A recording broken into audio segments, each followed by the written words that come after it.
March 1st, 2020, Salt Lake City Hybrid Council Meeting. We welcome the members of the public who are in person and who may be watching our usual video feeds online. I'm happy that we are returned to the hybrid meeting approach.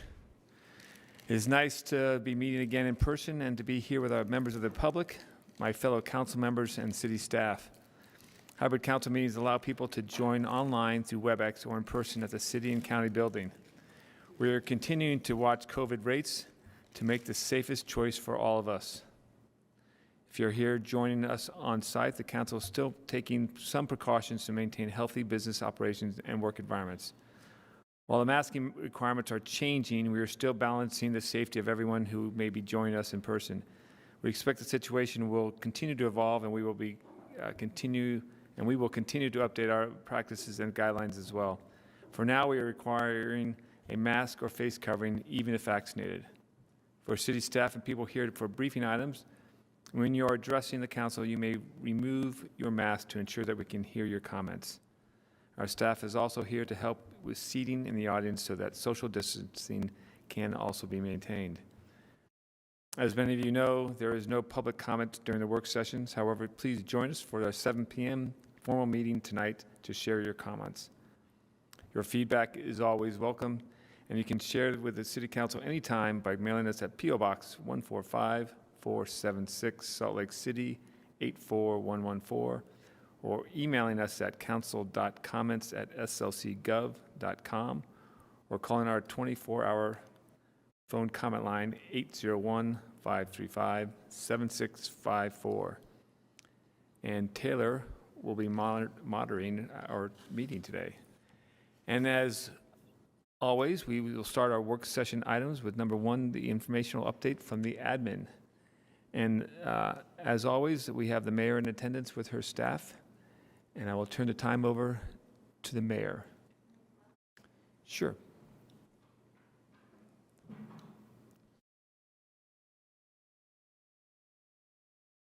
Thank you, Council. We have some great information for you today. And if Council staff could pull the slide deck up, we'll do our usual COVID intro to begin with.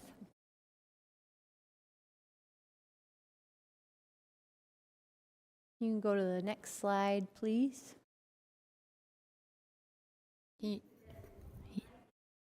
Yes. Ooh, sorry. Wow. Okay.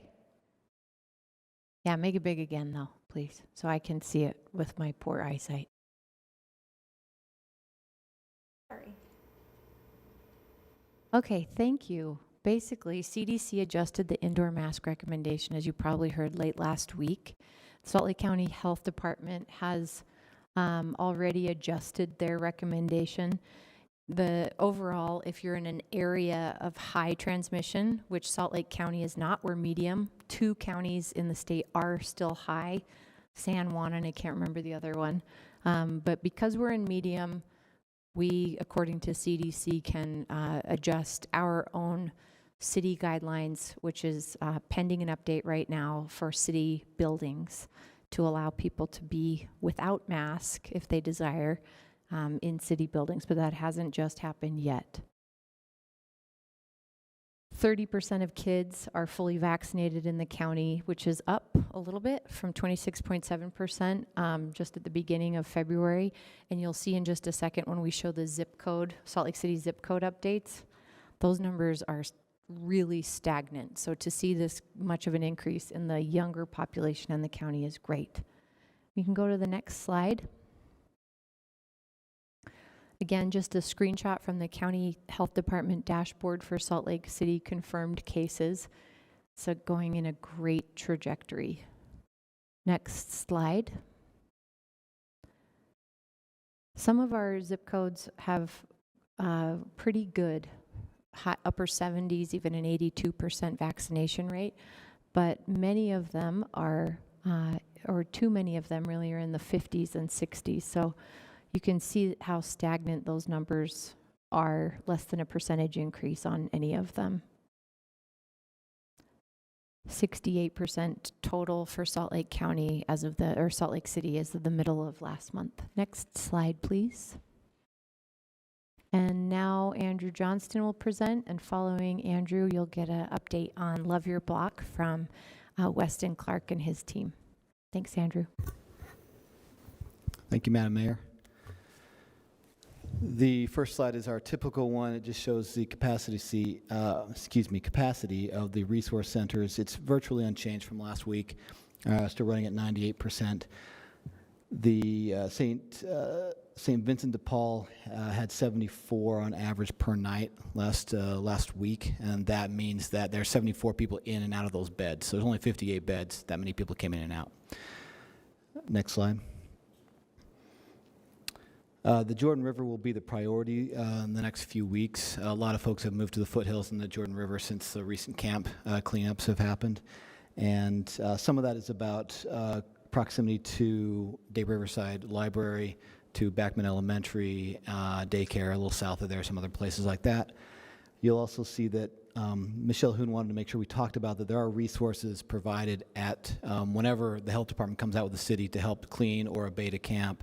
They do a lot of effort beforehand and during that time to offer services. The HRCs, obviously, and that's the way to get into that number.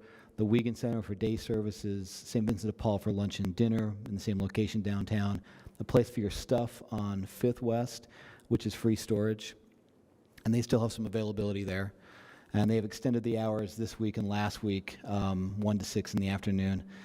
St. Vincent de Paul for overnight shelter downtown, which has 58 beds, give or take, and then the former Ramada out on Redwood Road in North Temple, and also transportation to these alternatives. So both from camps and also from downtown out to the Ramada each night and back and forth. So if somebody's down in Rio Grande, they can get from those locations out to Ramada and back as needed. Next slide. This is some of the overflows we've talked about before. St. Vincent de Paul. These are 24-hour numbers. In the last 24 hours they've had 93 people in and out of St. Vincent de Paul, which is abnormally high, admittedly. So there's a lot of folks coming in and out during the nighttime. The motel rooms, the update there is we had 72 women, mostly in motel rooms and scattered throughout the city. And those are oftentimes folks who are in resource centers and go there during the wintertime to open up capacity in the Geraldine particularly, and they have case managers attached to them. The High Needs Temporary Housing Program at the Ramada had 122 people, and they're staying there 24/7 right now in those motel rooms that you saw in the interior of that building. And then the overflow beds at the same location had 127 people last night. And so if you add those up, you're looking at 249-ish, right? Which is pretty much what the council said is the max capacity. So we're filling the resource centers, we're filling the Ramada, we're filling also St. Vincent de Paul every night. And then obviously want to keep reiterating that the best access is calling that number for folks, for the general public and for anybody as well. And doing their best to open up beds as much as possible. Last week, the city worked with the Road Home to open up 10 more beds in the Ramada in a new room. The fire marshal did an extraordinary job getting out there immediately one day to try and make sure and work through some issues to make that happen. So doing everything we possibly can to help get as many beds online as possible each night. Andrew, will you just share whatever info you have on whether or not those extra 10 overflow beds were utilized? Yeah, they're utilizing every bed they've gotten there right now. There are some exterior rooms in the Ramada that were not renovated yet, mostly, say, on the west side, facing, say, the Redwood Road, that weren't being used for security purposes and access issues and those kind of things. So there is technically some more rooms there if they got fixed and they were allowed to use them, but they're running right up against their cap right now. They are working with the city and communicating daily or weekly whenever they forecast having some issues with numbers. And if they have turnaways, we're getting those numbers as well, so we know what we're looking at. Next slide.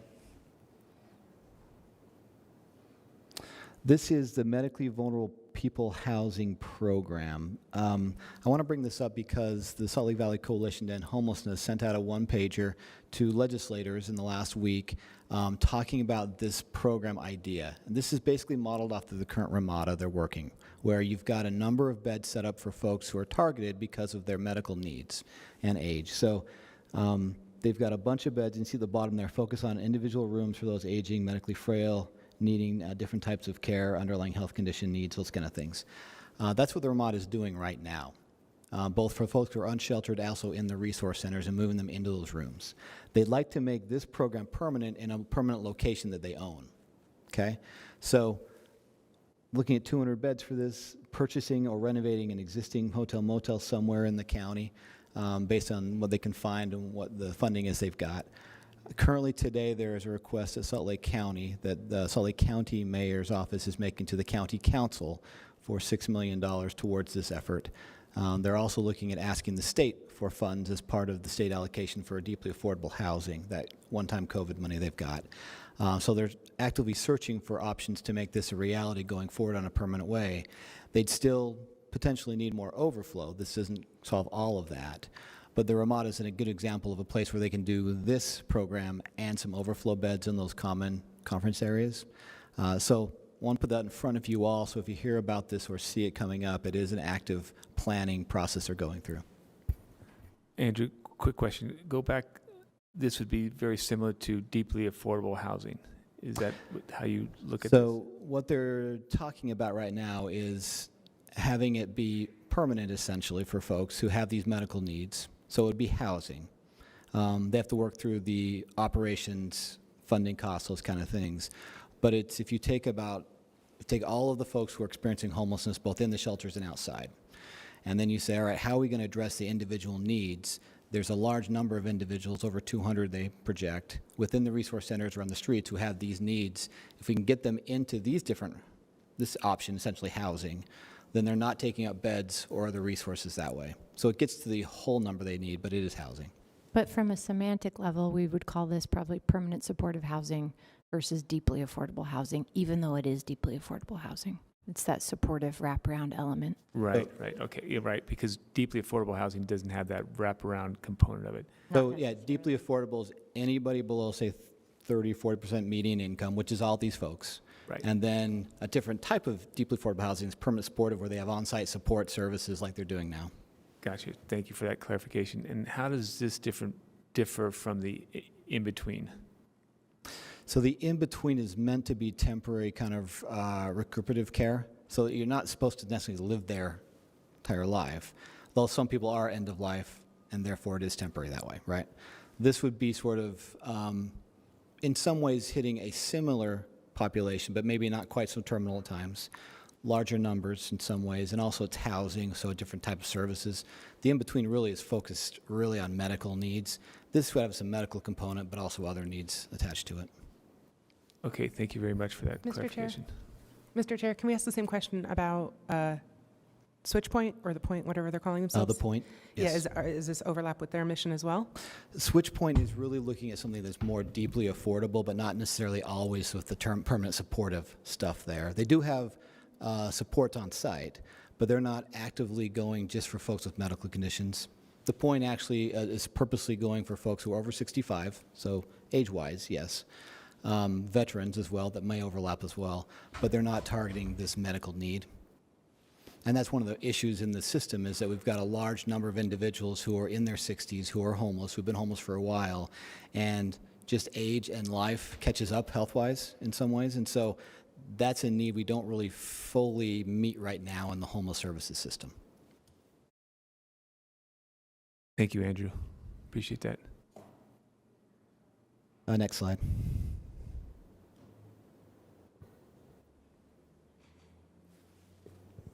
Go first. HB 440, as you know, is the giant homelessness bill that Representative Steve Illison is leading, and it is an ongoing conversation that is still in progress.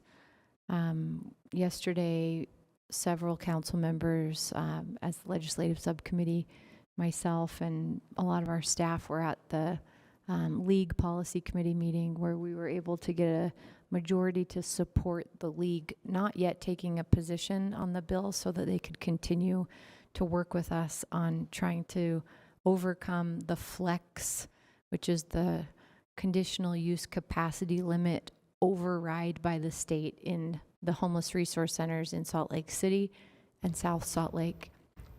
In addition to that, we would like there to be more motivation for cities who are not currently hosting homeless resource centers to come to the table in the proposal in the Plan A section of the bill that requires Salt Lake County COG to come up with a winter temporary shelter plan by September 1st.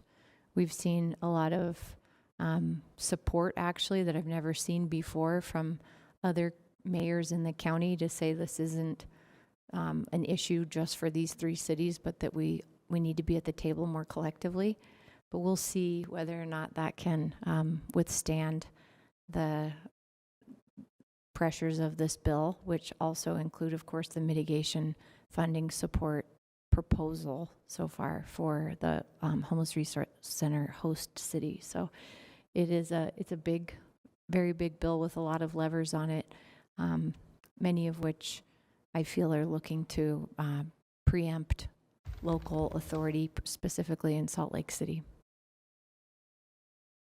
And yeah, go ahead, please. After session, is there any strategy for us to engage with the provider community? It's felt a little bit like survival of the fittest, with survivor needs pitted against our community's needs. Sorry, did I say the provider's needs? And I really don't like that dynamic when we should all be on the same side of this.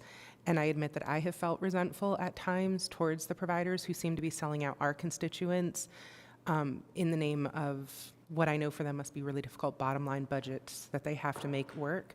But it just seems to me like we could probably do better if we all convened outside of session when the guns aren't to our collective heads and really talked about how to balance. There's a lot of tensions to balance, and the compassion right now is all aimed at people who are homeless, and rightfully so. They require a lot of compassion, but it's not a well-rounded compassion that is good for our city's development, because if our constituents don't eventually feel it from us, we are going to pit businesses against people who are homeless and residents against them, and that is not the culture any of us want to foment here. I agree, and that's that day-to-day work of relationship with the service providers is what Andrew Johnston does for us. So do you want to answer that question? Yeah, that's happening every day. I'll say that honestly. Today there was a meeting that's ongoing about all the funding, state, county, cities, involving city staff as well. We have ongoing discussions with the providers, the coalition, and state about overflow on a weekly basis and needs funding where it's at. This obviously, that long-term planning concept is also happening simultaneously. What's different about what's happening right now is that generally that doesn't involve a lot of other cities. Now, South Salt Lake, obviously, and Midvale, because they have resource centers, are at the table sometimes. But outside of what the mayor's done recently, it's hard to get other cities a part of that discussion. So this has gotten a lot of discussion with a lot of cities. I think 15 of 18 were at that Conference of Mayors meeting. On Thursday. And that's really where a lot of the dialogue is improving in some ways. I don't know that it'll lead specifically to tangible results immediately, but having that is a major difference than in the past.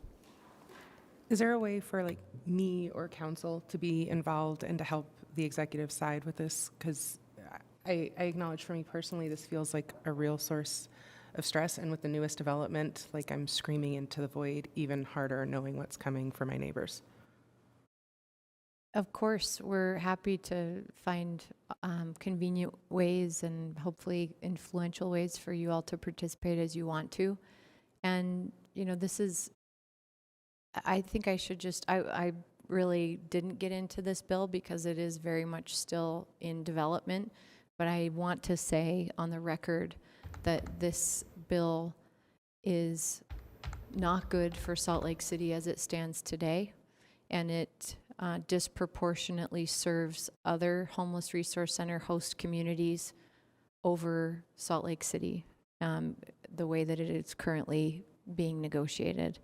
And the difficulty between, the bottom line, as you mentioned, council member, for service providers, and the bottom line of any city who's a host city they're different but overlapping conversations, and we need to be in that daily dialogue together. At the same time, I think coming up very soon, this city council is going to be considering a policy that might prohibit future permanent resource centers. And one of the ways in which this bill in its current iteration is not good for Salt Lake City is that it basically incentivizes the city to prohibit permanent resource centers or temporary resource centers because it does not provide any support. Does not provide sufficient support or perhaps any support depending on how it shakes out. And that is it's not just too bad, it's inhumane. It's inhumane. So we're working so hard, and I think the council, you and your staff have put a lot of time and effort into this bill. Thank you very much, Mr. Chair in particular, and to my staff as well. We're going to keep working as hard as we can because we want to be able to provide services and we want to be in a good partnership. A couple of places. Now, I know Mr. Chair is on the Council of Governments representative for Salt Lake City, so they are having a subcommittee that Councilmember Dugan started on this particular issue, so that's one way. Right. The mayor serves on the State Homelessness Council, which actually discusses this as well. So we could definitely look at other avenues and anything that you're open to as a body on helping integrate you more. That is one of my drivers, is the homeless and the other cities supporting us and pushing for them to get a resource center. So I'll continue that push, and this discussion is still on the table and still out there. I want to turn the time over to Councilmember Fowler had a comment. Thank you. And I just want to echo what Madam Mayor said, that right now it doesn't look good for Salt Lake City at all. However, I will say that to your point, Councilmember Petro Eschler, and to some of the things that have been said, it is the first time that I think we've actually, yesterday at the LPC meeting, had, and I'm sure that in some ways you felt this at the COM meeting, Mayor, although that may have changed over the weekend in some forms, but to actually have real dialogue with other representatives of other cities throughout the county. And when we asked for support, we actually won by a majority the support of other elected officials in other municipalities throughout the county to support us on opposing the bill as it was written, opposing the flex, and really exempting Salt Lake City as if we could. And we had that support. And I think, to Andrew's point, this is really the first time, I've been here 4 years now, that and every year we talk about homelessness and every year we talk about solutions, but in my opinion, the first year that we've actually had some support from other municipalities. And it may not be next year or the next year, but hopefully those dialogues will continue and people will see. We pointed out yesterday that this is doable. Salt Lake City's been doing it for a really long time, and it's not just our burden, but it's everybody's. And there was some, at least from some municipalities, a recognition that they too can do it in their cities to support their residents that are unsheltered or experiencing homelessness. So I think that's like the ray of hope that I have in all of these discussions, is that we really are having some valuable discussions with other municipalities. And sometimes during the difficult 45 days, I have to look for any silver lining that we have. And that one, yesterday, seeing that support was one of those silver linings. So I kind of want to give that a little shout out. Mr. Chair, could I respond to that? Go ahead. Thank you for bringing that up, Councilmember Fowler, because this is a special moment that I've never seen before in the county, where other cities who are not host cities are saying, we might be willing to be a part of this. And it will not last. I don't predict that this support will last. And what is so tragic about the potential of this direction that the legislation is going is if it disincentivizes those very conversations that are happening by saying, if you host, we now will have the authority to come in and override your conditional use capacity limits that are really a contract between you as a council and your citizens who host in that community. We're going to override that. And potentially, we're not going to give you any financial support. We're just going to make you do it. what a tragedy at a moment when we have other cities finally coming to the table. So that's what we're hoping to be able to resolve. Thank you, Mayor. Thank you, Andrew. Appreciate the update. Chair, may I say a few words as well? Go ahead, Councilmember. I wanted to really praise Madam Mayor for the compelling argument that you.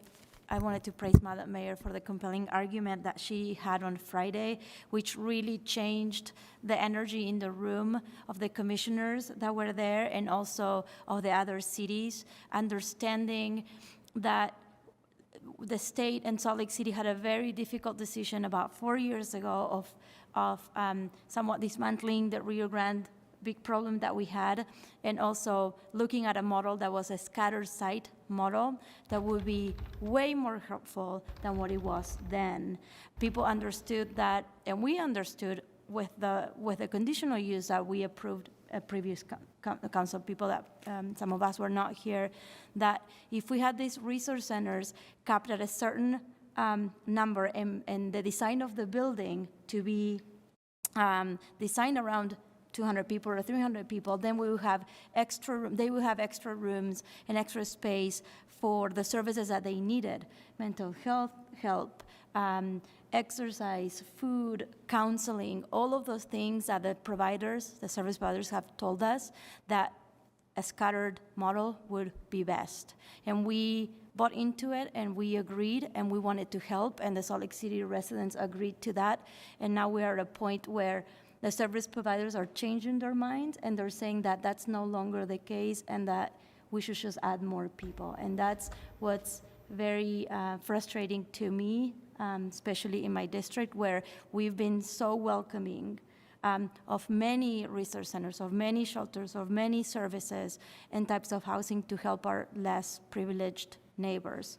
So I want you guys to know that we've been working really hard. Thank you to the staff. Thank you to the mayor, to Andrew, to everybody who has been following up, and other groups apart from the city that have also been vouching for us. And thank you for the cities that were supportive of Salt Lake City yesterday, because they see that this is disproportionate.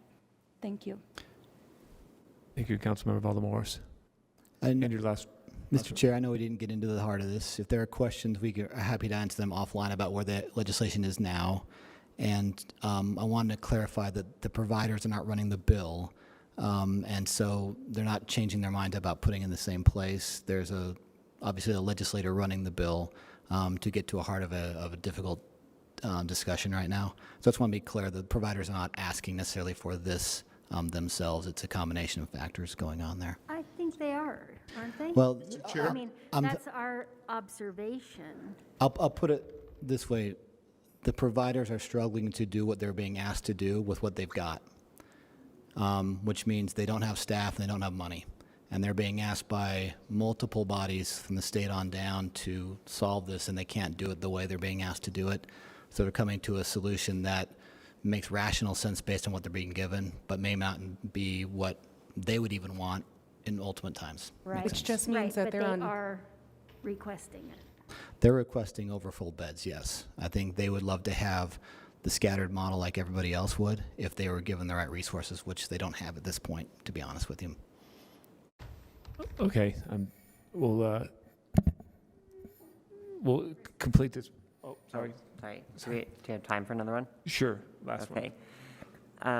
I just don't understand. I know a lot of advocates are in support of this bill, and it doesn't seem to me that this bill addresses what we hear a lot of times from people coming and talking to us about having trauma-informed care that is going to get people connected with services. And I don't see how this, I mean, as somebody who works in that area, this doesn't seem like trauma, like this is consistent with that at all. This is the idea of overriding what these facilities were built to serve is antithetic to providing trauma-informed care and services. It is backwards walking. Yeah. Period. Okay, I mean, that's my feeling as well. If we're saying that we're going to take away the spaces that, of the shelters that are what we specifically designed, or what before I was on the council, what council members and the mayor designed, and what the architects and community designed was to have spaces that were going to humanize and welcome people, have spaces for dogs, have ample storage, have ample office space for on-site services rather than just warehousing people. And this seems to go totally against that. So I appreciate hearing that, because to me, that's how this bill reads, and I'm shocked to see that homeless advocates are supporting it.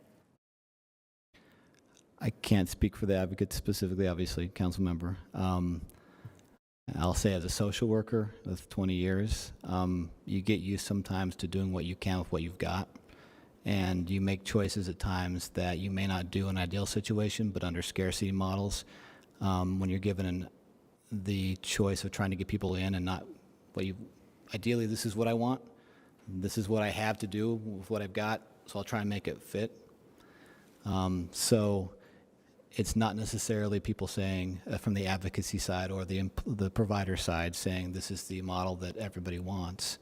It's the model that they're trying to figure out how to do with what they've got right now. So it is a bigger discussion, council member, and I don't disagree with the mayor. I think from a provider perspective, if I was there, yes, smaller facilities with all the resources we need is exactly what needs to happen, and this is not necessarily that. If the ultimate goal is we don't want people to freeze, you have to have a way that those people are going to want to come into a shelter as opposed to taking the risk on their own. And having a shelter that, is, whether it's a permanent shelter or an emergency shelter that doesn't meet those needs, I don't see how that reaches the goal of keeping people from freezing. I guess that's the disconnect that I don't understand. You don't have to answer. It's a legitimate question. And I want to be clear that we all want overflow shelter beds. There is Sure. no one here who is saying no overflow shelter beds. Right. Thank you. And thank you for that discussion. I appreciate all the inputs and the compassion behind this bill and compassion behind this work, because it is so needed. So thank you, Mayor. Thank you, Mr. Johnson. And I think turn it over to Weston.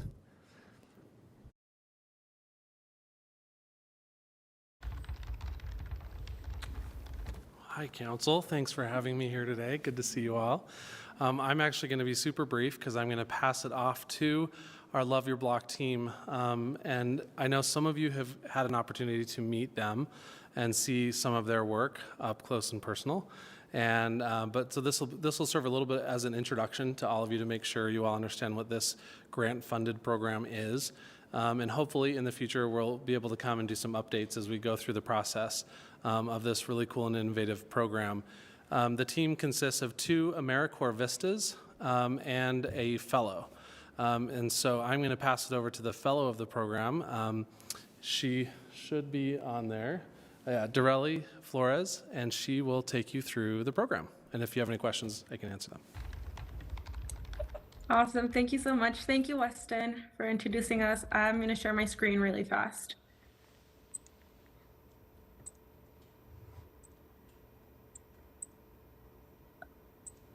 Are you able to see that, the PowerPoint? Yes. It's perfect. Thank you so much. Thank you, everyone. My name is Ravi Sharma. And before we get started, we would just like to say from the beginning of our team's application process for this grant, we have recognized the central role the Jordan River plays in the Salt Lake Valley and have thus chosen to make the river central to our program as well.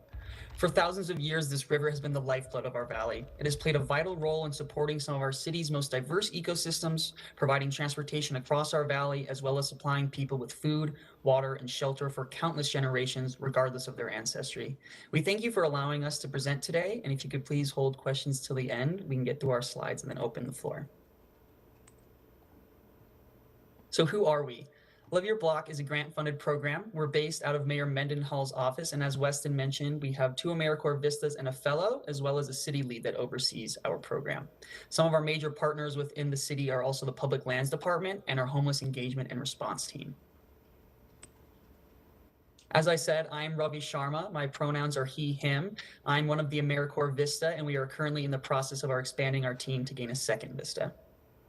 And my name is Darely Flores. My pronouns are she, her, and I am the fellow for the Love Your Block program. Love Your Block is supported by Johns Hopkins Cities of Service and Bloomberg Philanthropy, and we are tasked with fighting blight in communities through volunteer-led initiatives. Blight is obviously a powerful word or vague word at times, and we have chosen to define it as something that displaces neighbors and a sense of community. And for this grant cycle, we will be focused on public assets on the west side of Salt Lake City, specifically the Jordan River, as I mentioned. We're committed to activating these communities in the Jordan River corridor with volunteer and community-led projects with the aims of revitalizing public spaces, instilling a greater sense of community ownership over these spaces, forging relationships between neighbors, community organizations, and the Salt Lake City government, as well as inspiring these communities to sustain this infrastructure for years to come. So how exactly does this work, though? The first aspect of our program is community engagement. We've been working and introducing the Love Your Block grant opportunity to community members as well as partners. But really more importantly, we're there to listen to the West Side residents, to understand the unique needs and experiences that they're having and recognizing that these people are ultimately the experts of their own communities, as well as consciously working to connect with historically ignored and marginalized people, of which a higher proportion and disproportional proportion live on the West Side.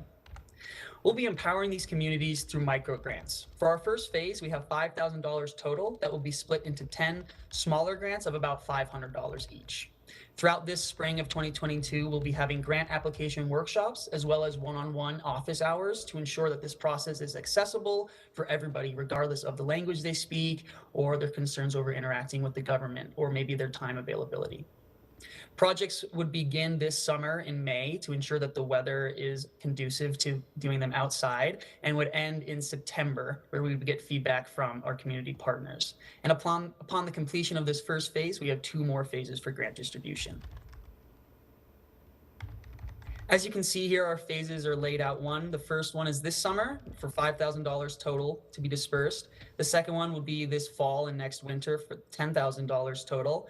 And our final phase of next summer increases to a total of $15,000 available. Obviously, the West Side is a very large area, and the Jordan River covers a lot of ground. To keep ourselves relatively focused, in addition to expanding our funds available, we'll be increasing our geographic scope as the phases continue.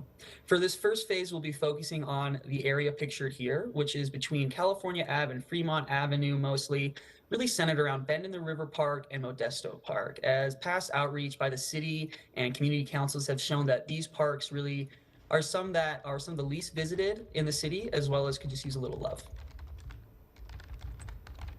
So what does this all look like? I'm going to share some previous examples of what other Love Your Block programs have done. So our first example is in Richmond, California.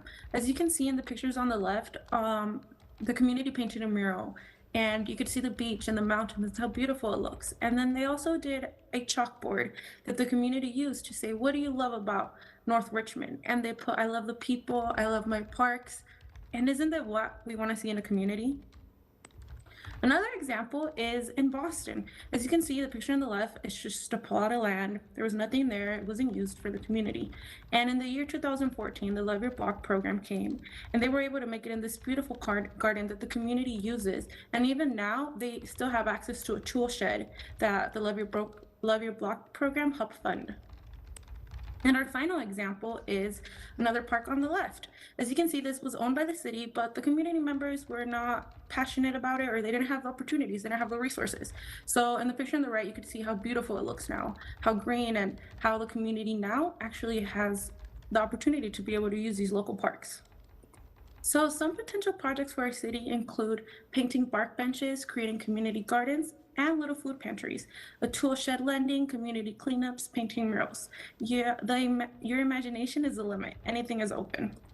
And how can you help? We ask that if you could share this information with stakeholders and community members, recommend an area to remediate, apply for a micro grant, collaborate at an outreach event, host an event, and volunteer at an event. Some FAQs is, can we apply for more than one grant? Yes, you may apply for more than one grant per phases. What are sites available for the projects? Projects must take place along the Jordan River corridor. Can individuals outside of the West Side apply? Yes, but we are prioritizing applicants from the West Side community members, and projects must take place along the Jordan River corridor. If you have any questions, please reach out. Our email is up there. So thank you so much for your time. We will send these slides in a follow-up email and urge you to share this program and our contact information with members of the community. And if you notice on the PowerPoint, we had hidden beavers, and it would be awesome if you could let us know if you were able to find it. Thank you. Thanks, Ravi and Dorelli. And if you had any questions about the program, I might be able to answer them. Council members, do you have any questions? Mr. Chair. Go ahead, Councilmember Pui. Thank you. I got the chance to walk a little section of my district with the Love Your Block program, and I was impressed by the amount of interest there was. I believe that pretty much everybody, almost everybody, opened their door and loved it. So I appreciate the administration and seeking on this and trying to make a push for this. I appreciate Weston and the team, the Vista fellows and everybody else. So I just wanted to add my little comment on this, and I appreciate this program very much so. I want to amplify what Councilmember Pui says. This is an example of how the investment doesn't have to be massive amounts of dollars to demonstrate to this community that you care about them. And it really is a small thing that goes a long way. It addresses, this community in particular is on the front lines of the last topic that we covered exhaustively. And I just want to thank Weston. Like, your outreach to the West Side typically is just so stellar. And the team that you've assembled here, thank you for making sure the team reflects who we're talking to and for just continuing your tradition of excellence. Thanks, thanks both of you, council members. And it all goes to the team, the Love Your Block team. They are an amazing group. They have a lot of energy, so that's always nice. Councilmember Fowler? Thank you. I'm very excited about this project, and I just want to say, Ravi, over 20 years ago, right after I graduated college, I was in AmeriCorps Vista in Everett, Washington, and some of my very best friends are still my very best friends from that time, and some of the opportunities that I got in just being a community member and having some of that outreach is invaluable, and one of the reasons that I probably am here right now. So thank you for volunteering as an AmeriCorps Vista and an alum. Thank you for that. So good luck. I really look forward to seeing all the work that I know your energy, both of you, will put into this project. It sounds and looks amazing. So thank you. Weston, Dorelli, Ravi, thank you very much. Wonderful program, and I look forward to seeing more projects out there. Thanks a lot. Thanks. Appreciate the time.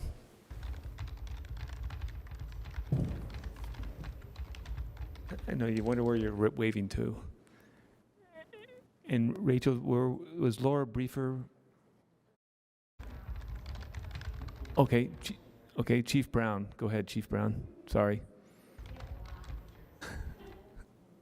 Thank you, Mr. Chair, and thank you, Council. It's good to be here with you today. Taylor, if you could bring up our slide deck, please. Today, Council, we'd like to talk, oh, that's not our slide deck.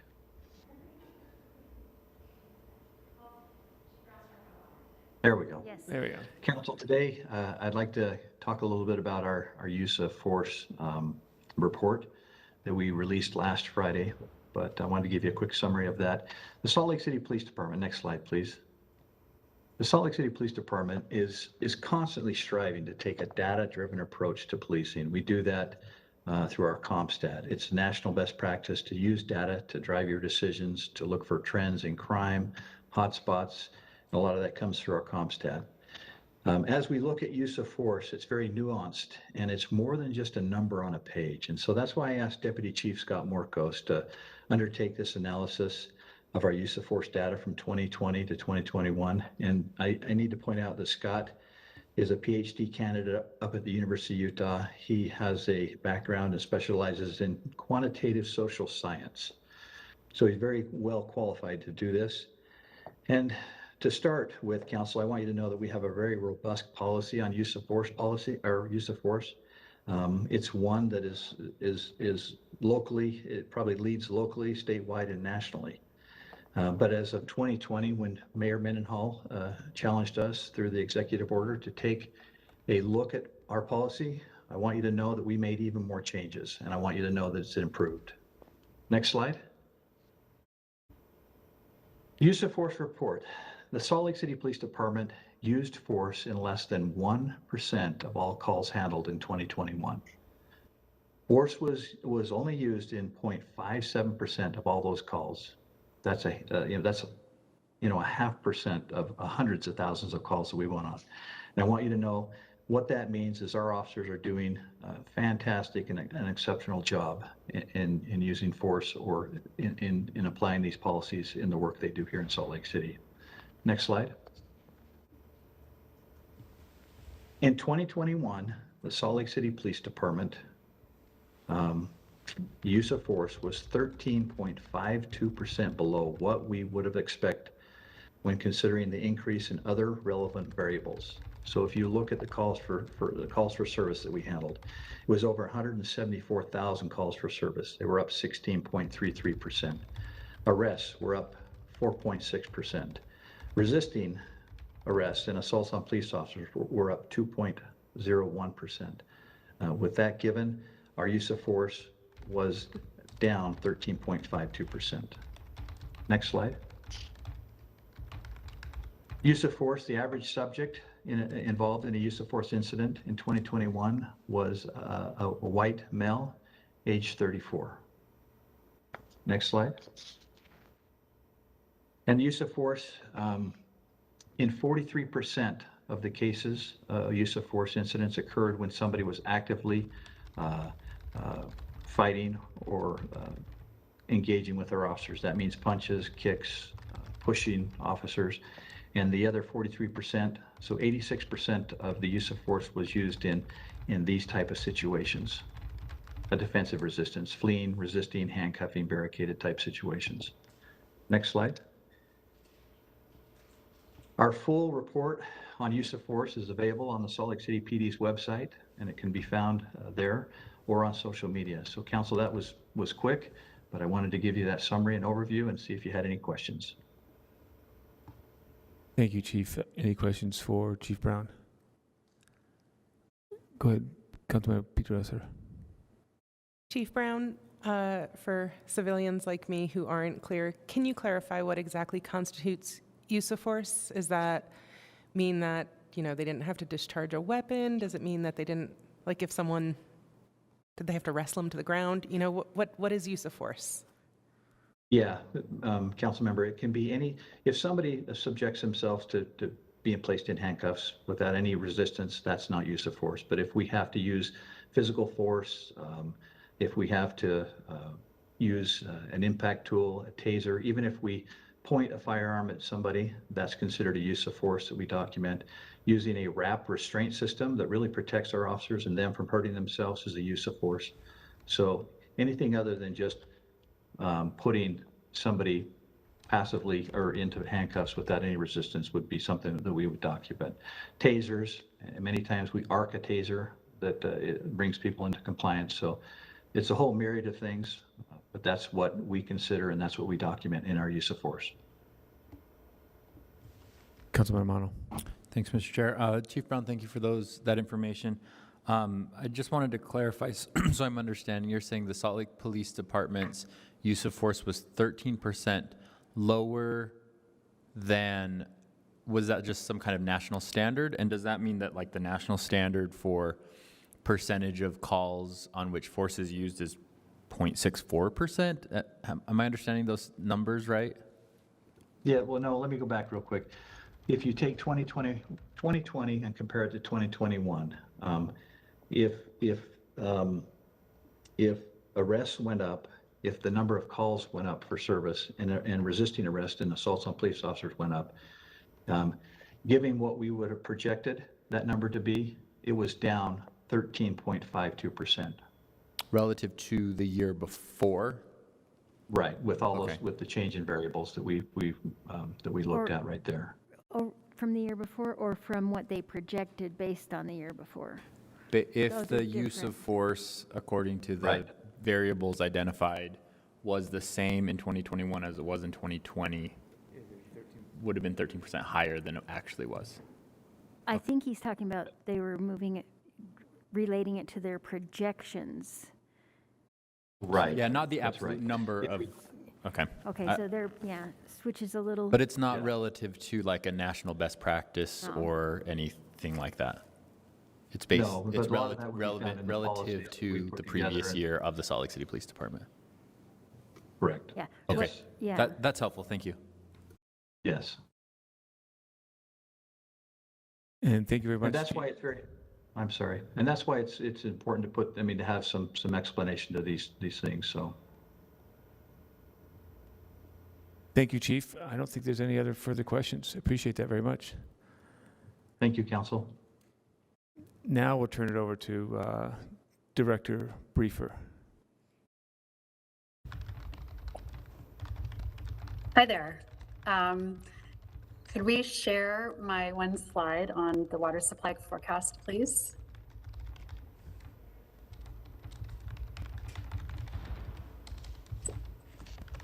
Thank you. So this is just a brief update about our drought and water supply forecast as we start wrapping up the winter season and head into spring and summer. As you might recall, we had a very severe drought last year. And one of the things I'll mention is, you know, a drought isn't always specific to the single year. It could take many seasons to cycle out of a drought. But we are still in a severe and extreme drought. About 90% of the state is actually rated in a severe and extreme drought right now. That's based on the U.S. Department of Agriculture and the National Oceanic Administration's projections. It's better than it was this time last year in terms of drought projections. We're also forecasting better than this time last year runoff projections from our streams. And we're forecasting increased soil moisture projections, which leads to more efficient runoff, meaning that the water that runs off in the watershed actually makes it into the stream and doesn't get sucked into the soil. That said, we have some significant concerns in terms of what that runoff is actually going to be. There's an asterisk by snowpack and runoff projection because the period of record has just recently been changed to reflect a new 30-year record. So rather than 1980 through 2010, we're looking at 1990 through 2020 to compare averages and medians. The most recent period of record was actually drier, so we dropped off some of those wetter years in the 80s. And so when we talk about projections of runoff and snowpack, and as compared to averages and medians, if we looked at it in the last projection, our percentages would look lower. So that's why the asterisk is there. Because we're not comparing apples to apples in terms of comparing to period of record averages. But there is some good news in that our soil moisture has increased and we're forecasting a better runoff than last year. We also look at 3-month projections to look at precipitation and temperature. Those are significant factors in terms of water resources, water supply, and water demand. And the March, April, and May projection right now shows precipitation outlook being below normal. And the March, April, May projection for temperature is above normal. So both of those things just point to this persistent drought that we're seeing in Utah. This is also a regional persistent drought. So if you looked at the western states, the broader map of the region, you'll see a lot of our western states looking very similar with those oranges and reds on the drought monitor. We still have a few more weeks of potential for snowpack to increase and potential for our weather conditions to improve. And so right now, we're just giving you an update on where we are projecting, but that could change in the next few weeks. And so we'll keep making sure that you're updated. I just wanted to remind you too that the city declared a stage 2 drought response pursuant to our drought contingency plan. As you might remember, we have 5 stages of drought response, with stage 1 being the first stage, and as droughts or water shortages get worse, stage 5 would be the most restrictive stage. Stage 2 is a voluntary stage for homeowners and businesses, but has some mandatory restrictions for government facilities and institutions. We saw a really great response from our own city in terms of last year's stage 2 drought response, with significant water savings throughout our parks and public lands and golf courses and facilities. I'm not recommending that we leave stage 2 at this point. I think we need to see what the rest of the winter and spring bring us in terms of snowpack and precipitation, see if those 3-month outlooks for temperature and precipitation hold true to what's being projected right now by NOAA. So anyway, that's our report for a drought and water supply forecast update. One other thing actually I forgot to mention is we do monitor closely reservoir storage, and the primary reservoir that Salt Lake City relies upon to help get us through multiple drought years in a row and help us to meet peak summer demands is Deer Creek Reservoir, operated by the Provo River Water Users Association, in which I serve on their board of directors through the Metropolitan Water District of Salt Lake and Sandy. And because our community did so well with water conservation last summer, it left more water in the savings bank in our reservoirs, in that reservoir. And so we are also projecting that the reservoir storage in Deer Creek will look pretty healthy this summer, which is exactly what we want it to do. So that is good news as well. And if there are any questions, I'd be happy to answer them. Yes, Councilmember Mono. Thank you, Laura. This is fascinating. As always, I have a lot of questions about water. When you talk about soil moisture, are you talking about moisture in like the canyons in our watershed, or like down in the valley at our homes? Are they both relevant?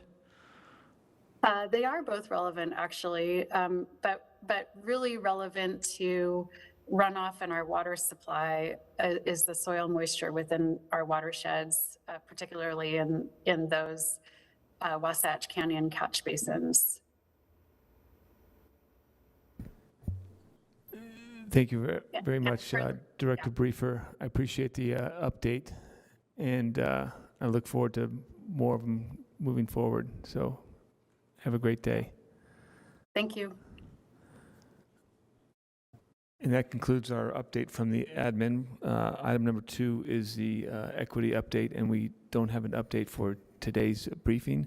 So move on to item number 3, which is a council briefing regarding the assessment of the central business improvement area.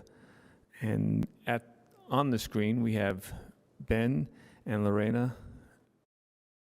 Kick it off, Ben. Thanks, Mr. Chair. The Central Business Improvement Area is funded through 2 special assessments. One for economic promotion activities and operations, another for holiday lighting. Maps are available on pages 24 and 25 of the transmittal. It shows the assessment area boundaries and the downtown holiday lighting locations. Note, if the council approves a 3-year reauthorization, then these boundaries and locations would remain the same. The improvement area was first created in 1991 and has been reauthorized every 3 years. 6 years ago, the boundaries were expanded to include West Downtown, and they've stayed the same since. The total budget for the special assessment area over the 3 years is $5.3 million. That funding contributes to events and programming in the downtown, such as the farmers market, the downtown street ambassadors, public art, and the open street initiative that closes Main Street on certain days in warmer months. The motion sheet for tonight has a single motion that does 2 things. First, it adopts the Board of Equalization's findings and recommendations. And second, it adopts the ordinance to levy assessments on identified commercial properties. If the council adopts the motion, then the central business improvement area will be reauthorized for 3 years until April 2025. In July last year, the council adopted a resolution that started the reauthorization process. In September, the council held a protest hearing, and the number of protests did not exceed the 40% threshold of property owners that would have stopped reauthorization. In November, the council appointed the Board of Equalization, which held 3 public meetings. They were all held in January, so property owners that disagree with the assessment proposed on their property could come and speak. At this point, I'll put on my Board of Equalization hat because I was a member of that board. We had 4 property owners that spoke at the January meetings. The board recommends that 2 of the assessments are appropriate and should stay the same. The board recommended the other 2 be adjusted. One of the adjustments is removing the holiday lighting assessment for 2 properties owned by the same individual because the electrical outlet that is needed for the holiday lighting is broken, so his properties were not receiving the intended benefits. The second adjustment is contingent upon the county updating property valuations. The updated valuations are expected to be lower, which would cause the special assessment to also be reduced.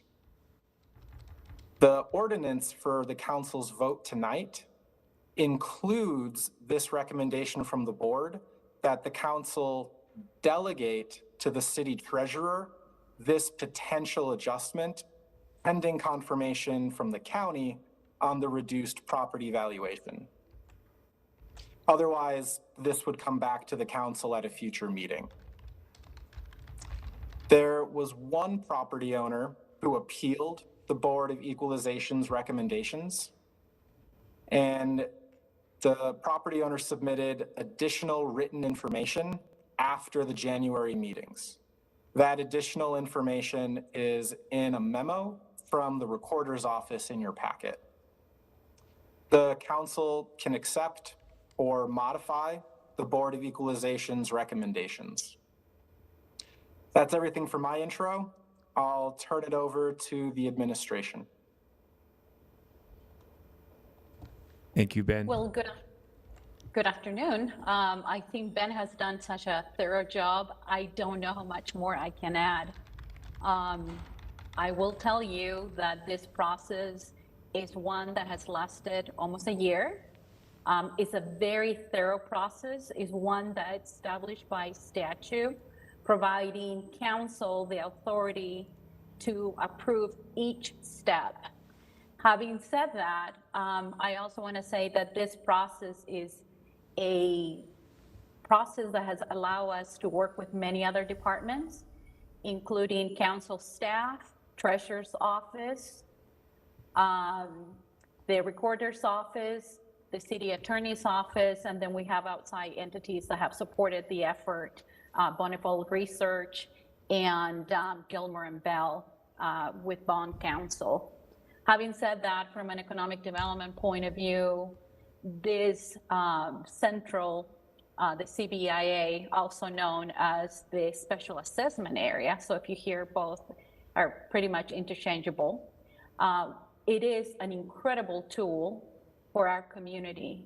And I would have to say that during COVID-19, through the many activities that were taking place, such as the farmers market, such as the block, open streets, the ambassadors program, all those tools that were used through our contract with the farmers, all our contracts, with the Downtown Alliance really brought an incredible sense of community. Therefore, I mean, this is just an economic tool for all of us to continue on our improvement in terms of recovery from COVID-19, but also is also building a community sense because we're bringing vitality, incredible activities to our downtown area. So with that, if there's not any questions, I'm happy to answer any questions. I don't want to repeat everything that Ben said, and many of his points were actually my points. So thank you, Ben.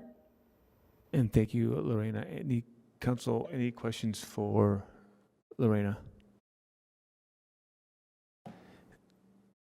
Thank you. I just want to make a comment that this item will be, oh, does Ali, did Ali have a question? Okay, sorry. This item will be also on our unfinished business side of the formal side, and the one gentleman, property owner, will be there to state his case, and we'll have an opportunity at that point to ask questions to everybody at that point. So that will be the unfinished section of the formal meeting. And then we can vote at that time. There will be a motion at that time. Okay. Will we be able to have the insight from the Economic Development Department Yes. here as well? Yes. In fact, the questions would be more directed to them. The gentleman would make his, have his 2-minute comment period, and then you would be asking the staff for follow-up if you have any questions. Okay, thank you very much for that briefing. And we will now move on to item number 4, which is the a follow-up briefing on the amendment to require notice for permits to work in the public right-of-way, in the public way. And at the table, we have Nick and also Kimberly Citrus and Matt Cassell and the city engineer. Thank you. It's all yours, Nick. Thank you. It's good to see Matt and Kimberly at the virtual table. We'll need them for some clarification today. So this is a follow-up briefing. On February 1st, the council had a public hearing where you received many comments from the public, both expressing support and some concern and requests for amendments on this.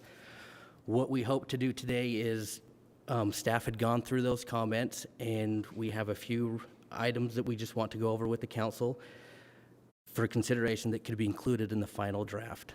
Many of the comments, as you'll see, as you probably saw in the staff report, we recommend not adopting because they are counter to what the council had directed staff to be doing in the first place. So if it's all right with the council, I'll just step through the outline that's in the staff report, and you can give us direction on what you want included in the final draft, and if there's any questions for clarification, we can provide those as well. So the first item was we received requests to better define what adjacent property owners means. We learned through this process, and Matt, you can jump in and correct me when I'm misstating this. Some of the companies, when they come in and start installing fiber, they'll access the conduit at a certain point, and then they blow it through the entire block. And sometimes I guess it can be upwards of a couple blocks. What they're concerned about is notifying every house, every apartment along that stretch, because they said we're not going to really impact most people. It will be at that point where we enter the conduit and then where it will be pulled out. And so one of the questions was, is the council, would you be comfortable with making a change to better identify what the adjacent property owners means? Is that where they're accessing the conduit, or do you still prefer that properties along that entire route receive notification of the project? Any questions or comments, or we can give Could a we thumbs up? Go ahead. Could we create a classification in this case where those who are right next to where it goes in, maybe get notices at their door, but maybe we just like stake signs along the route or something for those who have a general concern? Because we might not think they're impacted, but invariably something happens and there's an impact to explain. I think that's possible, Matt. Is that... It's possible. I think what we were trying to really identify here is who's really being affected. I think one of the things we're talking about here is as they're boring through the site or along the road in front of people's homes, the homes may not see any work that's being done, but something may happen underground that we have to come back later, or someone has to come back later and address. And so there's some weird differences. I think council's intent was, first of all, was that people were upset because permits were being issued for things that were being built above ground. And so I think we struggled a little bit about how to handle the below ground and keep it refined so that we can manage it adequately. So this is, I think it's probably not a bad idea to maybe work a little bit on trying to better define it. I think Kimberly has really done an outstanding job putting this ordinance together and trying to break it down. So we're really identifying those that really are affected by whatever work's going on. We keep going back and forth on this definition. Councilmember Romano. Thanks. Thanks, Matt. Sorry, Do Kimberly. you mind if I chime in really Yeah, go ahead. quickly? Please do. This is Kimberly Chitris. To answer the question, or maybe to give it another example, when Google Fiber was installing fiber in the right-of-way, they did put up like construction kind of barrier signs along the route of where they were installing so that people would know that's what was happening. It's something that probably could happen, although it wouldn't be possible for the city to necessarily verify that it has happened. So one of the goals of this ordinance would be to provide notice that we can verify was delivered. So I think that would be something that we could consider requesting in addition, but there's no way to really verify that on every route. So just a thought. Councilmember Romano. I guess the question that I was going to have was in relation to the shallow trenching that Google Fiber was doing. So I understand when you're saying they use like that ditch witch machine or whatever that like shoves the pipe into the ground and it goes underground across several property lines.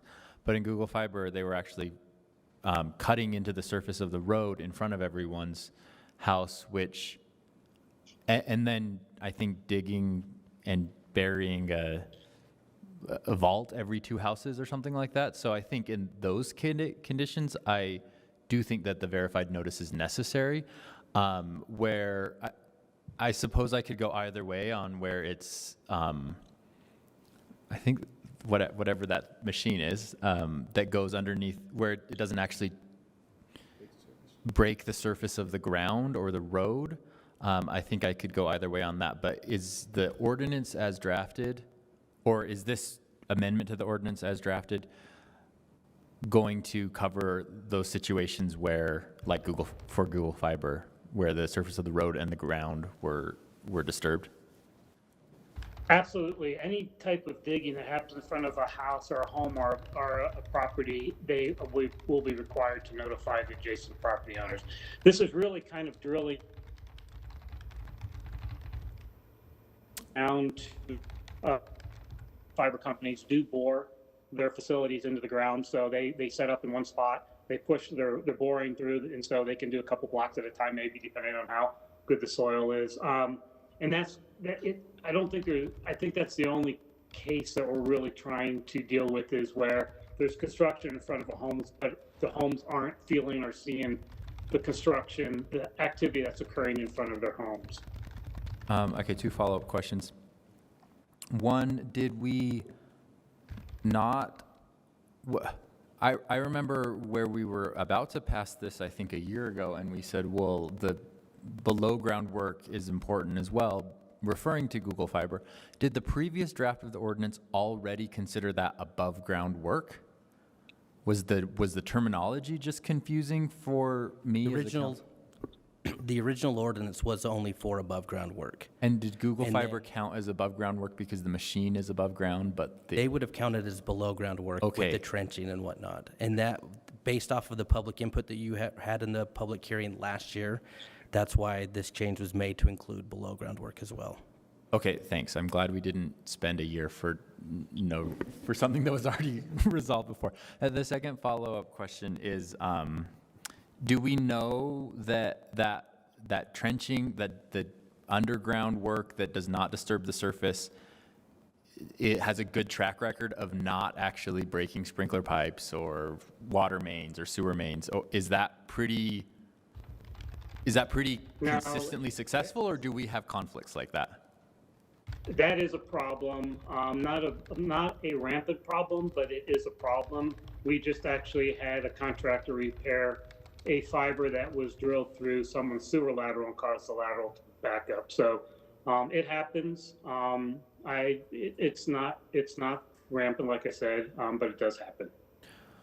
I guess maybe some more specifics on how often that happens could help make the decision, because given that answer, I'm tempted to say let's keep it for every house that could possibly be affected, because if all of a sudden they have a geyser in their front yard, it might be good for them to have noticed that was a possibility.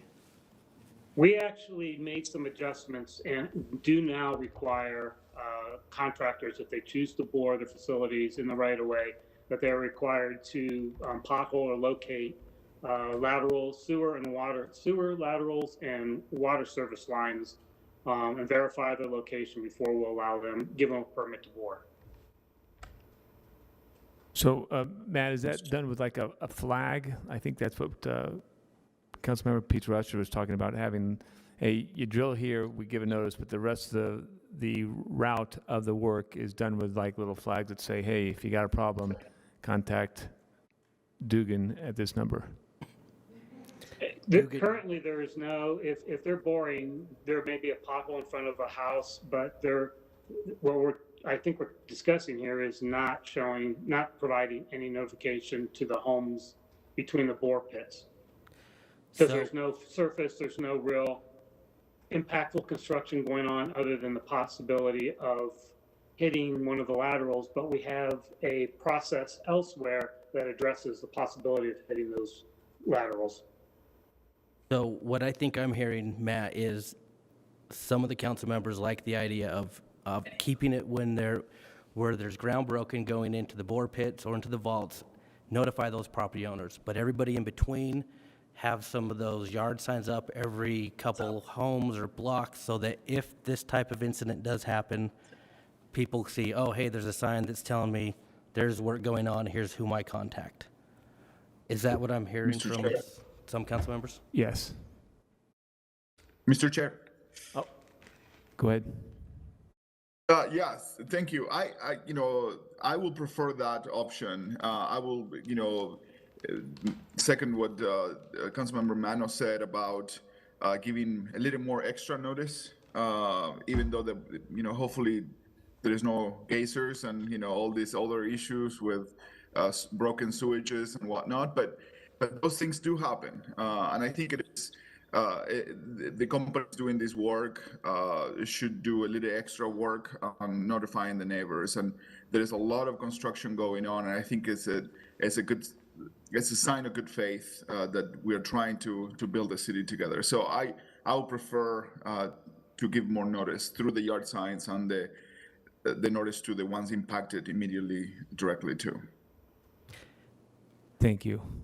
And one concern is that, as Kimberly pointed out, that the notification right now is required to be provided before obtaining the permit, but these type of yard signs would be more difficult to track and identify. Yes, those have in fact been done, just so the council's aware of that. Yeah. I guess I'm confused as to why, because aren't they just taking a picture of a door tag that they put on someone's door and turning it in? So couldn't they just take a picture of the sign that they posted in someone's park strip?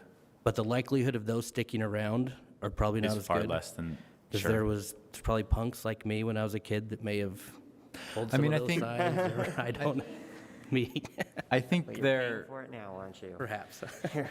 fundamentally, we're making a decision between the convenience for contractors doing work in our public way and the notice for residents. And I think that the whole intention of this was to give residents the most notice. So I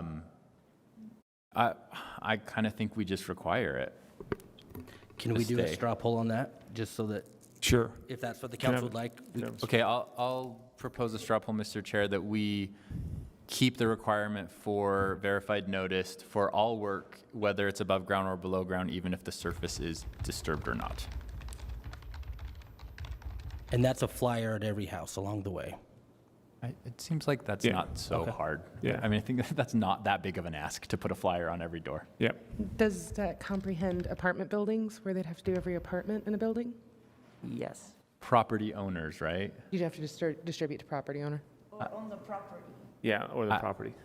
That's a good clarification. What does it do in a property, in an apartment or a condo building? Right, and also property owners might not, like the address might be elsewhere, so maybe on the property, on a building. It's on the property.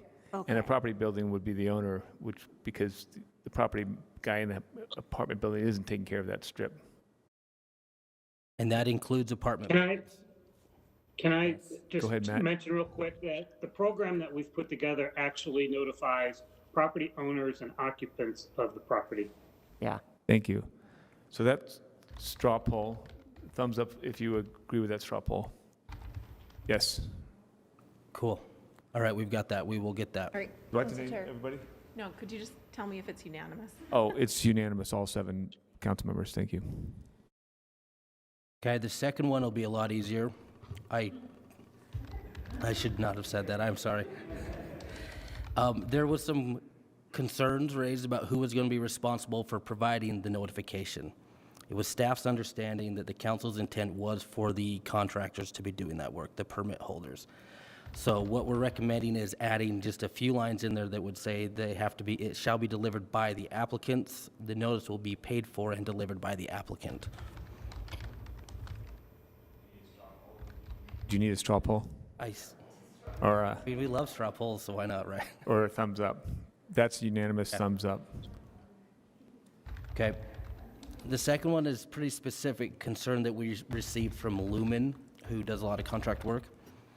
The work they do, Matt, I might have to let you step in with your expertise on describing this. But yeah, Lumen, yeah. A lot of the work they'll do is, they call it lashing, where they'll bring in the cables and it's overhead work. It's not disturbing the ground. They'll have to get a permit to do it, but they're saying we should be exempt from having to notify everybody because we're not really having a significant impact on the properties. They proposed some language that the staff was not very comfortable with. We felt like it included too much of the work within it. And so we talked with them a few times, and they are generally okay with the proposed language that's on your staff report. It would say the installation of overhead fiber optic cables to existing poles and wires, or installation of buried fiber optic cables in existing conduit where excavation is not required. Their claim is, look, we're not going to be bothering people that much. We think this is an exemption that could be acceptable by the city. So I'm not sure what everyone else's experience is, but like in District 1, there is always someone doing something to some pole in some place.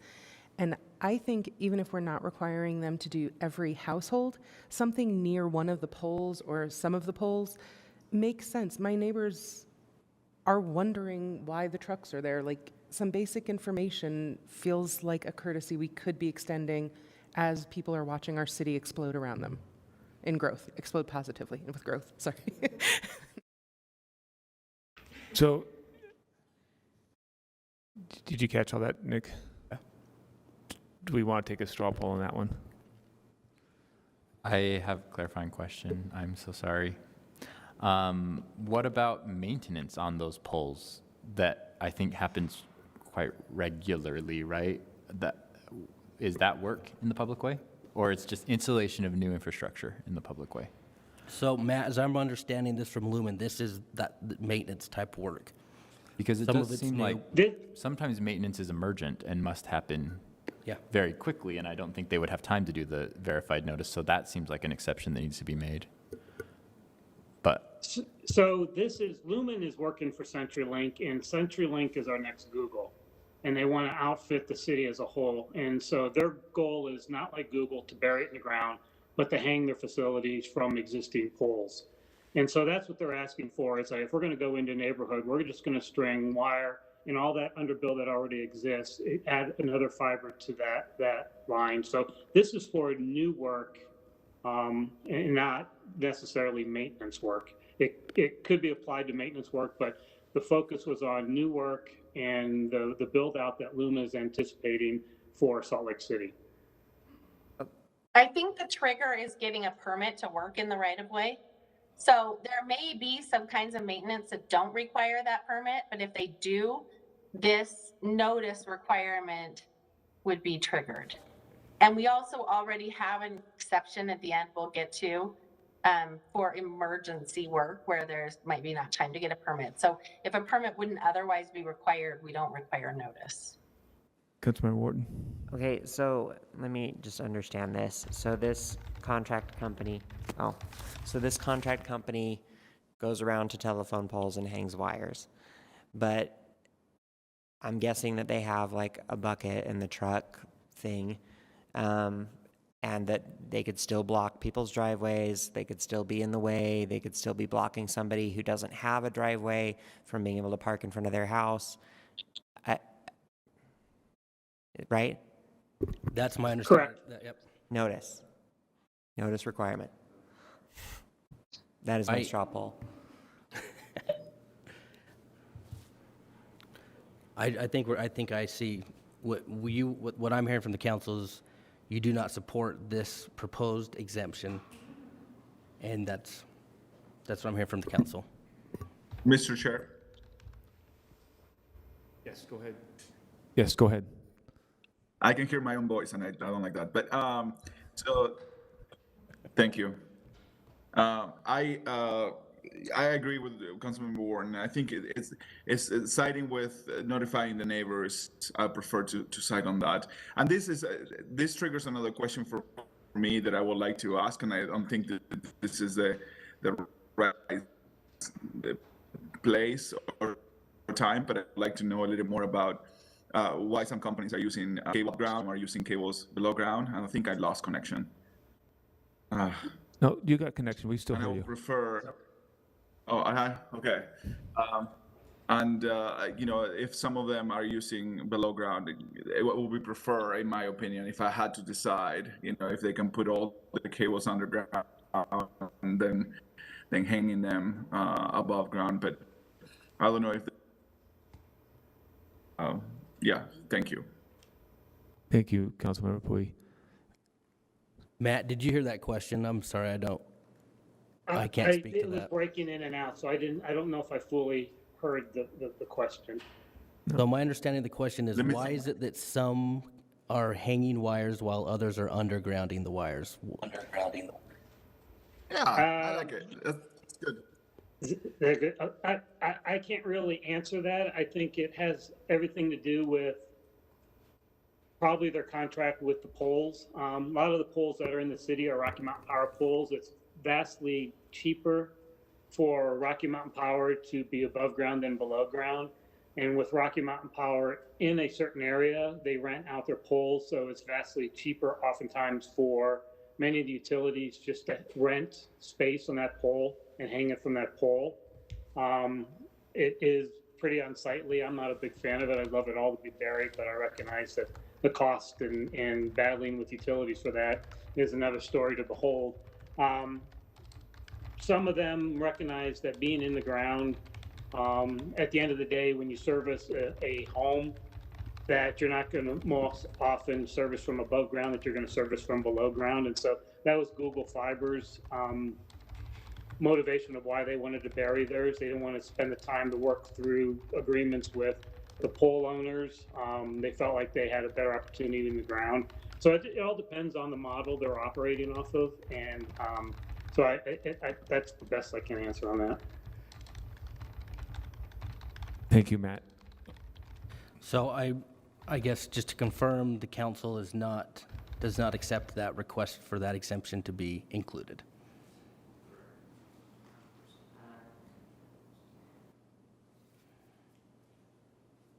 Chris has a straw poll. Oh, just, can we get a straw poll on that? Sure. That We keep the notice. keep the notice. Oh, okay. Okay. Unanimous. Oh, yes, that straw poll was unanimous. Thank you, Councilmember Warden. Can just for clarification, are we talking notice of where they set up the pool of wires, or for all the homes that are along that route?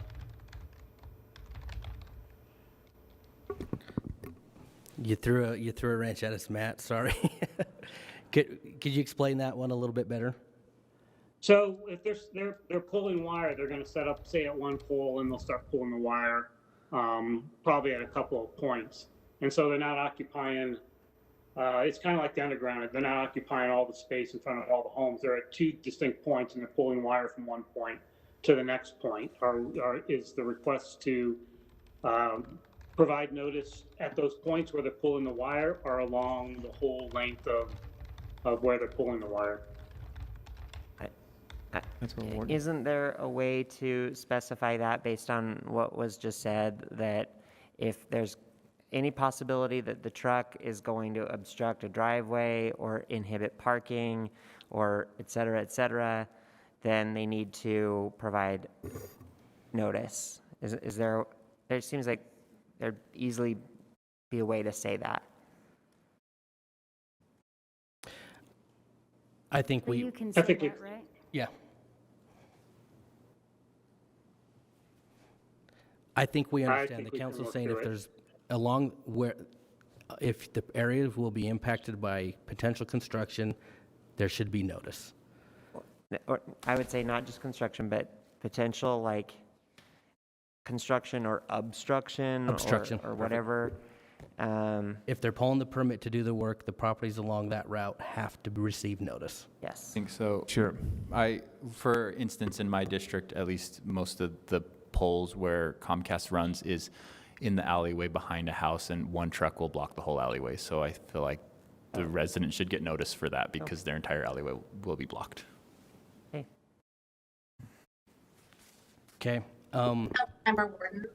Go ahead, I Kimberly. might suggest that it's easier to just notify everybody along the route, just like we are if it's going underground and there's work the entire way along the route, than it is asking them to discern whether or not they think there'll be any kind of trucks or traffic blockages or anything. Okay. Thank you, Just Kimberly. because Right. I think it'd be really difficult to track, and then I think if they didn't notify somebody, the answer would be like, well, we didn't expect a truck to stop there, and I think that might defeat your purpose.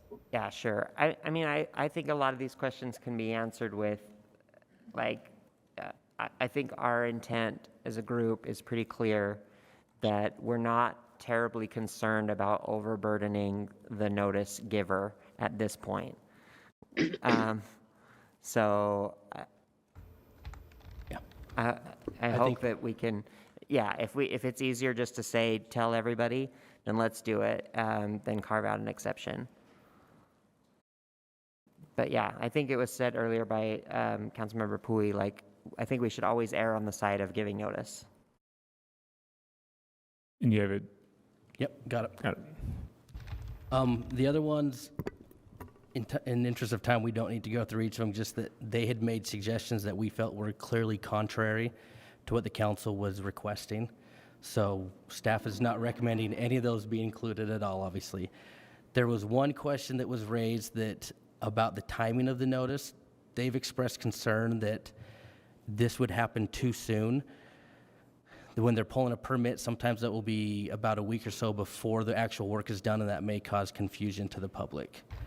And so they had simply requested that it be done later. The city staff was pretty confident that the intent was this has to be done at the time of obtaining the permit so that there could be verification that the notice was provided.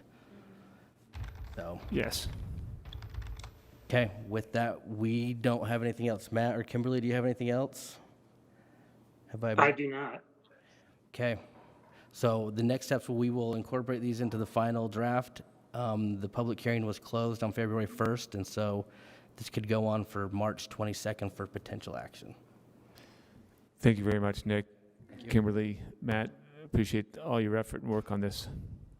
I can't wait till we sign that and approve it.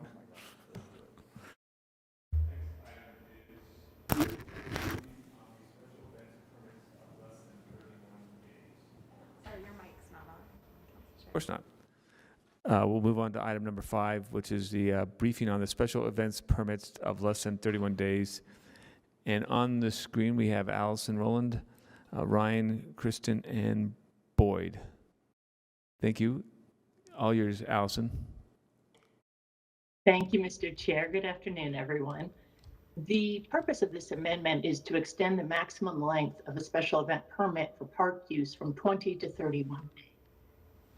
Technically, this would involve identical ordinance changes to 2 existing sections of city code, and the extension of time would only be allowed in exceptional cases.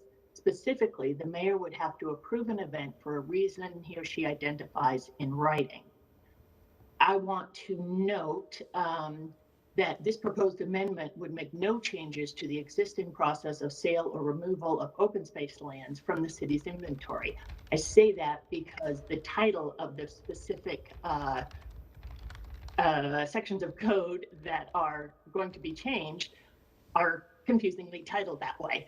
So I'm sure it makes sense in a broader context, but for now, that's what they're called, and so I wanted to make that clarification.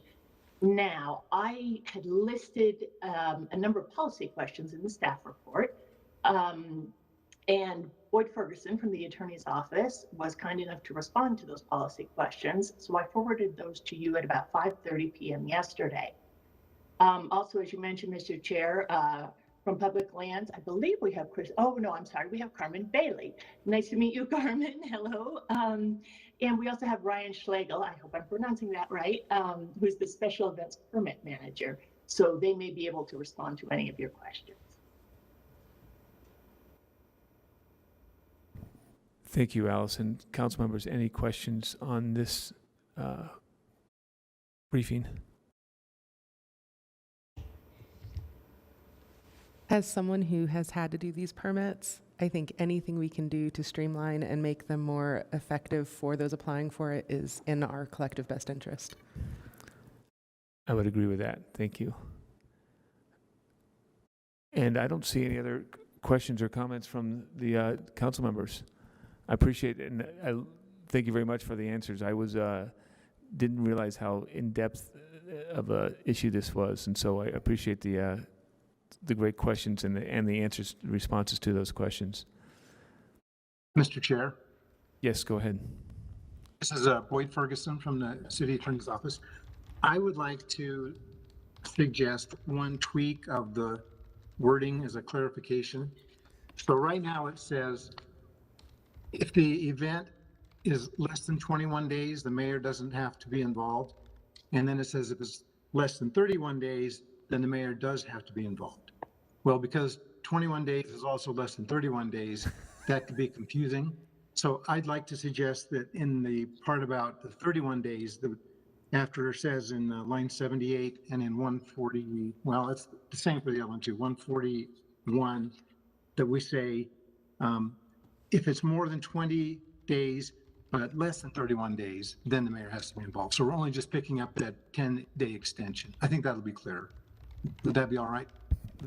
I'm looking around the council, and I think that would be perfectly fine. Thank you. Okay, thank you. Nice change. And I see go ahead, Allison. You could see I was ready to say something. Thank you, Mr. Chair. This item is on the consent agenda in the formal meeting tonight. But I understand the plan is that when the council makes a motion to adopt the consent agenda, it will be specified that item 1 will not be included in those. I hope I'm understanding that correctly. I think, hold on one second.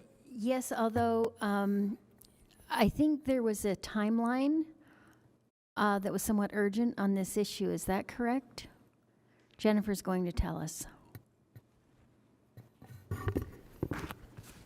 I think not adopting the set date for a public hearing is just to eliminate the need for a public hearing. And so I think the council could still adopt on the 22nd. We clarified with the attorney's office that no public hearing is required just based on the part of statute that's being changed. Okay, thank you, sorry. If you wanted to have a public hearing, you could keep it. Okay. Okay, so we just need to get the ordinance updated. Okay, thank you. Beautiful. Thank you. Thank you for that question. Okay, no further questions on that item. Thank you very much. Move on to item number 6, which is the a briefing on the amendment to, oh, excuse me, we're going to skip item 6 because of due to time right now. We're going to move on to item number 7, which is the briefing on the rezone of approximately 2333 West North Temple Street. And at the, or on the screen, we'll have Brian Fulmer and Nick Norris. There they are. All yours. Thank you, Mr. Chair. Thank you. This is a proposal from the administration to remove the property you mentioned from the Airport Flight Path Protection Influence Zone A. The Airport Inn is on the property and is operating as a hotel. The proposal's intent is to allow transitional housing in the hotel as part of the city's goals related to homelessness. Kelsey Lindquist from Planning is here and will brief the council. Turn it over to Kelsey. Thank you, Brian. Can everybody hear me? You're very light. Oh, okay, let me turn it up. Well, I guess I'll do this. This might help. Okay, is that better? Yes. Perfect. Okay. Good afternoon, council members. I am here to cover this item for Chrissy Gilmore. This is a request initiated by the mayor to amend the zoning map to remove the property located at 2333 West North Temple from the Airport Flight Path Protection Influence Zone A. And the property is currently occupied by a commercial building, the Airport Inn. Next slide, please. The result would allow the Airport Inn to accommodate stays greater than 30 days as transitional housing. The zoning code does not include a land use that directly matches this kind of supportive housing. Under city code, rooms that are available for rent or lease for periods less than 30 days are considered a hotel or motel, while dwellings that are rented for periods longer than 30 days generally fall into a residential land use. And this would be prohibitive for the Airport Inn from operating this model of transitional housing under the existing Airport Influence Zone A. There is a map on the screen showing the current Zone A boundary and the proposed new boundary if the Airport Inn is removed from that overlay. Next slide, please. If removed from the influence zone, the property would be subject to all zoning regulations of the TSA MUEC-C zoning district. The primary impact is that use is currently prohibited under the overlay zone. Uses would now be allowed if they are permitted or conditional in that TSA zone. These include multifamily residential, some institutional uses, would also be allowed that are strictly prohibited in that airport overlay zoning district. It would also remove sound attenuation requirements, which is why it is a suggested condition of this approval. Next slide, please. These are site photos of the subject property. And next slide, please. And in closing, the Planning Commission did forward a positive recommendation to the City Council with the condition related to sound attenuation. And Nick and I are both happy to answer any questions at this time. Council members, any questions? Councilmember Peters. I'm a little concerned about like a carts and horses kind of concept that's happening here, since we've already allowed the purchase. We've already allowed the purchase of the building. It is operating, and it feels like a very backdoor way for us to inadvertently create a proliferation of shelters in places previously not allowed. So I'm not sure what to propose here, and perhaps my legal-minded friends could help with insight into how to do this. But as the District 1 representative, while this particular case feels very necessary, it's also causing some heart palpitations about what it means for the future of things like the Ramada Inn and things like that. Would you mind if I address that? Go right ahead. Okay, thank you.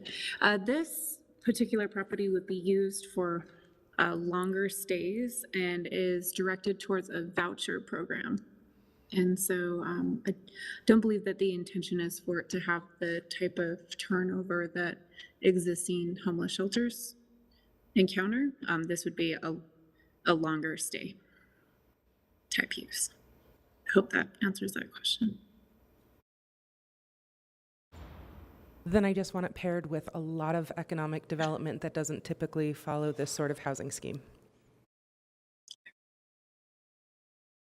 Mr. Chair. Yeah, go ahead, Councilmember Fowler.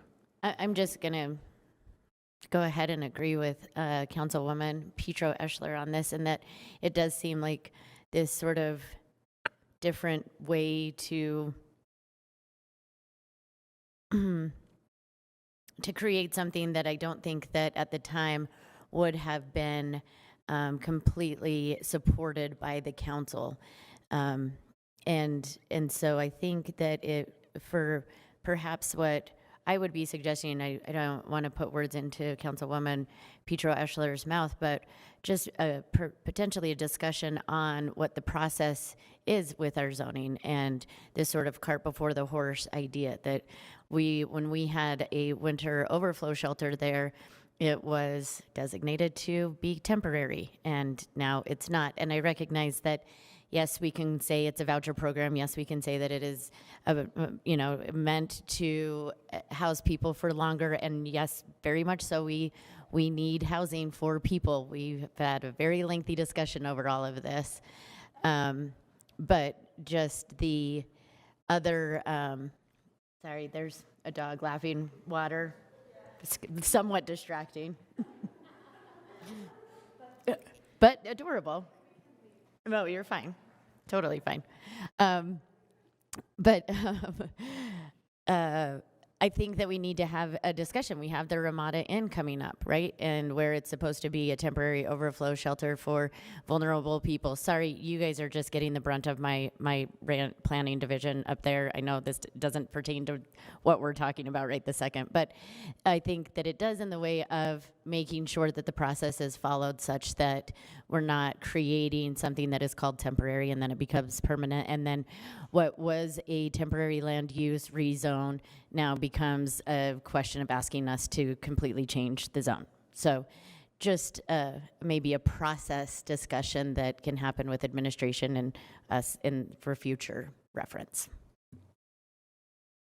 Mr. Chair. Go ahead. Thank you, council members. I think those are, I think your comments capture a lot of what the community is feeling about this project.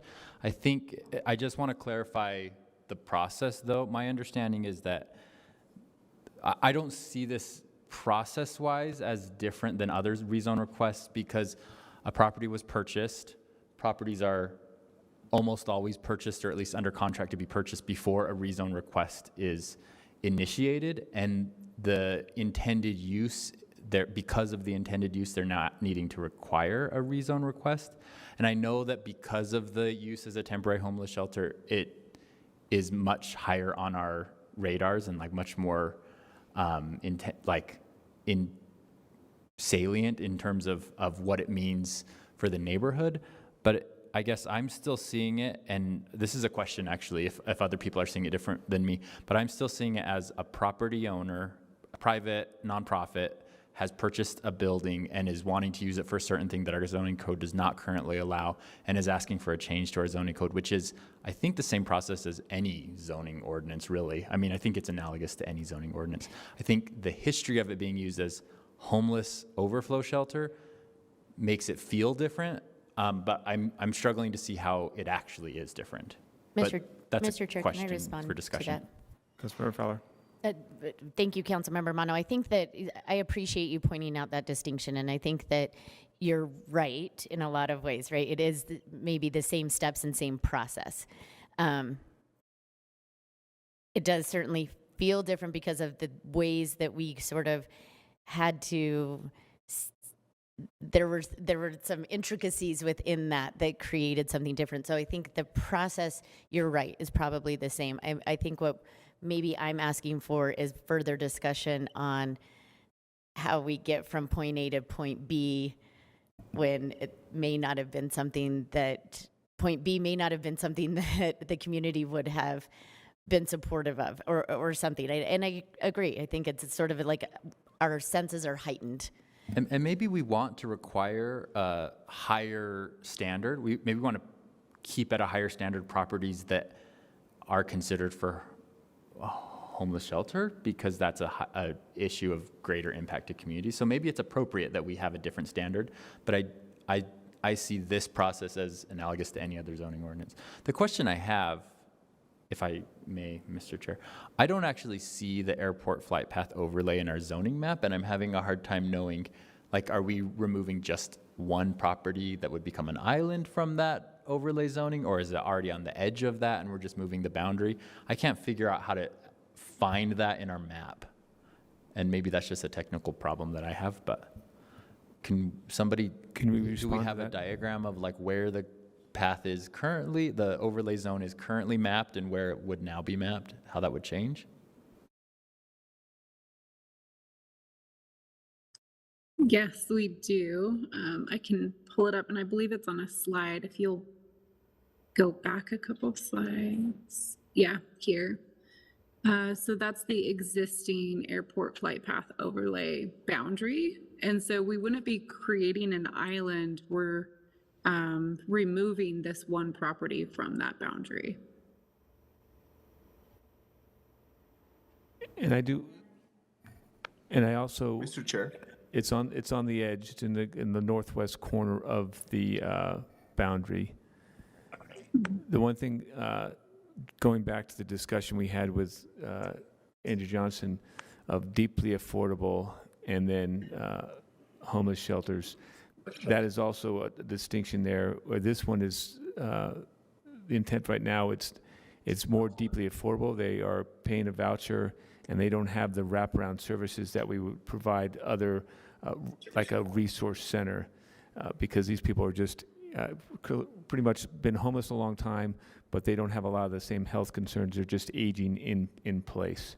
So that, going back to Councilmember Fowler's point here about another discussion here, I agree. I think that probably should happen, and making sure the nuances between deeply affordable wraparound services and of this nature needs to be addressed and elevated. Councilmember Valamonos. Thank you. Just looking to me, and I agree with everything that has been said, except that it almost feels like we are putting a certain group of people in a certain place, and that everybody feels like that's okay, and that we should accept this. And as if that area didn't need economic development opportunities, and it has all of the potential because it's by the airport. And when we looked, or we heard of an idea in District 5 not too long ago that a shelter could be put in District 5, we all raised our eyebrows and we fought that, because there was a housing project that would be completely canceled if a shelter would be placed in there. So I just feel like we're not equitable in our decisions, in our ideas, in our push for equity, for location equity, for geographical equity, for helping people both shelter and unshelter in this, in a spread kind of way. Like we're always, I feel like pushing or having to accept or being asked of the same things. When it happens in certain areas, we're no. When it happens in other areas, it's okay. So I just wanted to point that out. I've toured this facility. I love what they're doing there. The demographic that they're targeting are people who actually do have money to spend on housing. It's just that they've been priced out of the market, oftentimes on Social Security disability or things like that. The problem that I have with it is that it is fundamentally different to take a special use exception to make yourself at home under that and say, well, we're here now anyway. Let's turn the temporary into permanent, especially when literally walking distance from there, I have a node of eateries trying to cling to life. You know, immigrant-owned eateries that are trying to attract people to the West Side. The lack of pairing with the economic development opportunity. This constituency, I am not contending that this is a constituency who lives there that's going to ruin anything. These are really great citizens, but they're not going to help that business stay alive. And so we're creating those things that we say we don't want to, things like food deserts, when we concentrate this sort of population in one place, and we're doing it through backdoor zoning, when we allow, this is a fundamental difference to me. It's not just someone coming in and saying, oh, we want to put, 75 units here instead of the 35 that's allowed. This is a fundamental thing that we walked through a backdoor that undermines other goals we have for this area. Yeah, thanks. Looking at the exact opposite sort of side of that coin, this decision is to take an overlay which was prohibiting permanent housing because I think, and this is a question for planning, my understanding is that because there was some determination that that area was too close to the flight path, and for health, safety, and wellness reasons, it wasn't a good place for residents to live. So my concern is actually that allowing this is saying we care less about those people and are allowing them to live in a place where we wouldn't allow other people to live. And so that is, I'm getting to the same, I think it's for a very different reason than what than I'm hearing, but I think I'm similarly concerned about the optics of saying, well, because you're an old, disabled, poor veteran, we are fine with you living in close to a flight path. Now, I would like technical answers from planning as to if I'm understanding that correctly, if this was installed because of we didn't think that it was good for people to live permanently that close to a flight path for their wellness. That's my understanding, but am I understanding that correctly or incorrectly? I'll look to Nick. Yeah. So the airport flight path overlay is part of its purpose is to address and keep people safe from the noise generated by the airport. And so those boundaries, as they move out from the airport, are based on sound studies that the zoning reflects those boundaries of where those lines are. And there's for an A, B, C, and D zone in those flight paths that the A and B restrict residential, and as you get further away, residential starts to be allowed with some sound attenuation. Now, residential is allowed in A and B if it's associated with an agricultural use. So, but there's still some sound attenuation measures that have to be taken. So for this overlay to take place, there is those sound attenuations for the rooms and for the buildings that are required to be installed prior to this approval, or after as we approve it. Well, it would be things that are done as any updates or changes are made to that building.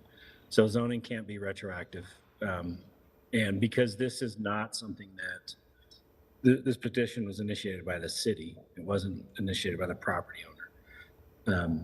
It's a little more challenging for us to put requirements on a property owner who isn't the applicant like it is with some other zoning changes where we can do those types of things and enter into certain development agreements and stuff like that. It's a little different when we're dealing with an existing building and we're trying to remove a barrier that is essentially changing the business model for how the property is being used.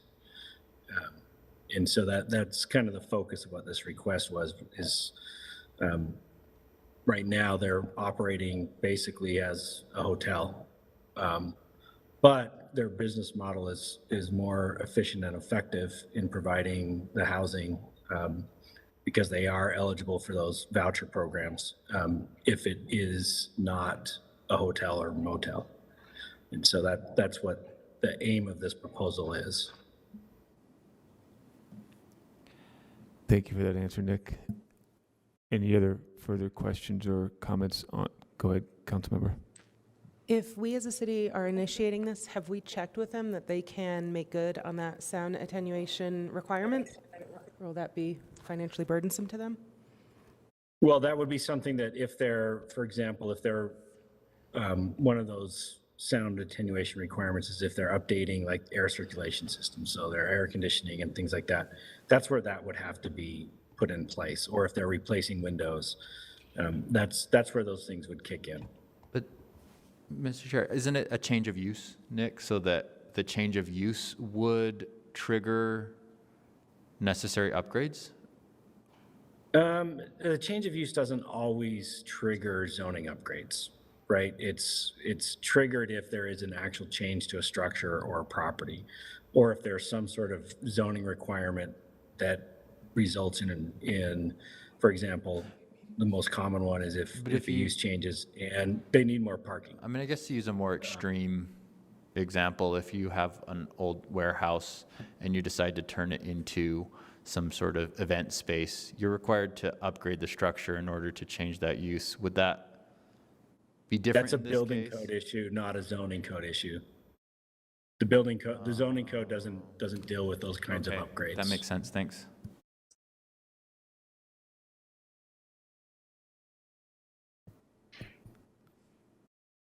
Okay, I'm looking around the room. There's no other further questions. Could we, one more question is back to that sound attenuation. Could we check with the current owners if they've done that? Because I know they did a lot of rework on the building already. Have they already addressed the sound issues, or would they be willing to address the sound issues? We can contact them and find out. All right, appreciate that. If there's no other further questions or comments, thank you for that briefing and presentation and great discussion. We'll move on to item number 8, which is taking a break.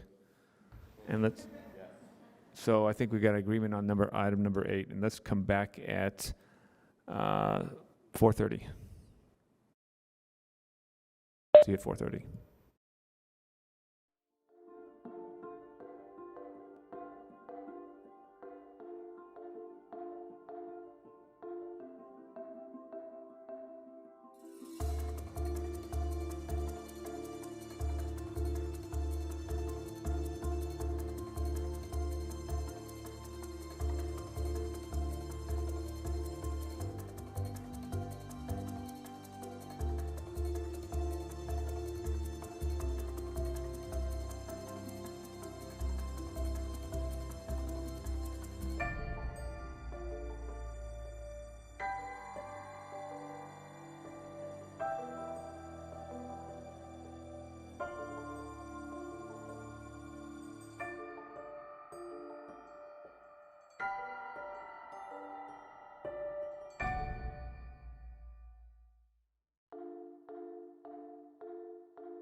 South, 900 East.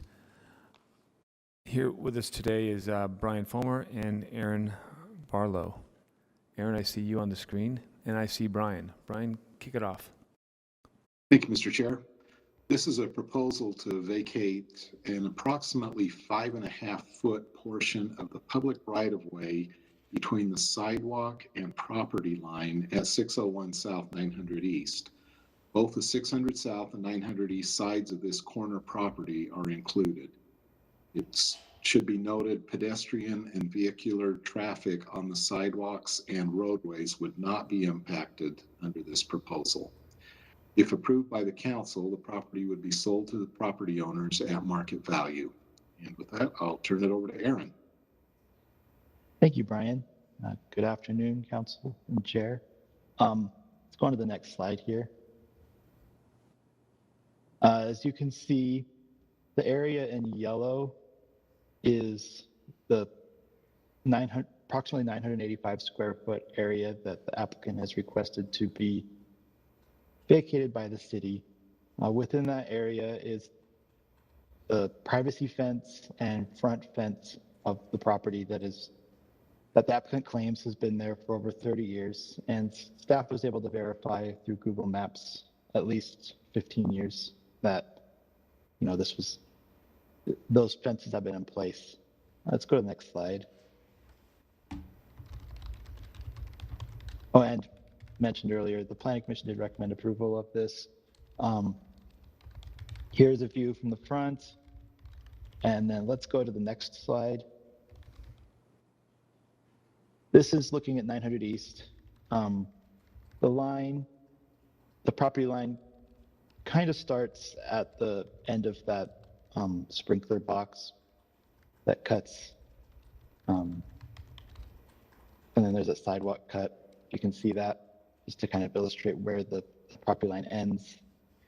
And you can see the fence has been there for a number of years, a lot of overgrowth. Let's go to the next slide. And this is just a view of 600 South. The impetus of this request is the wood fence in the rear yard. You can see there it's beginning to bow and deteriorate, and they submitted an application to repair that, and were told that it was not on their property. And they were given 3 choices: remove the fence, enter a lease agreement, or request a street vacation for that portion of the street. So in that spot specifically, they want to replace the fence, and they have chosen to submit this request. A couple things to bring up. This would create an uneven block face as far as property lines. I can't really say with certainty what the encroachment is on properties on the block. That can only be said with a survey, but it can be safe to assume at least the property immediately to the south has a similar encroachment. With that, I'm happy to answer any questions. And council members, any questions for Aaron?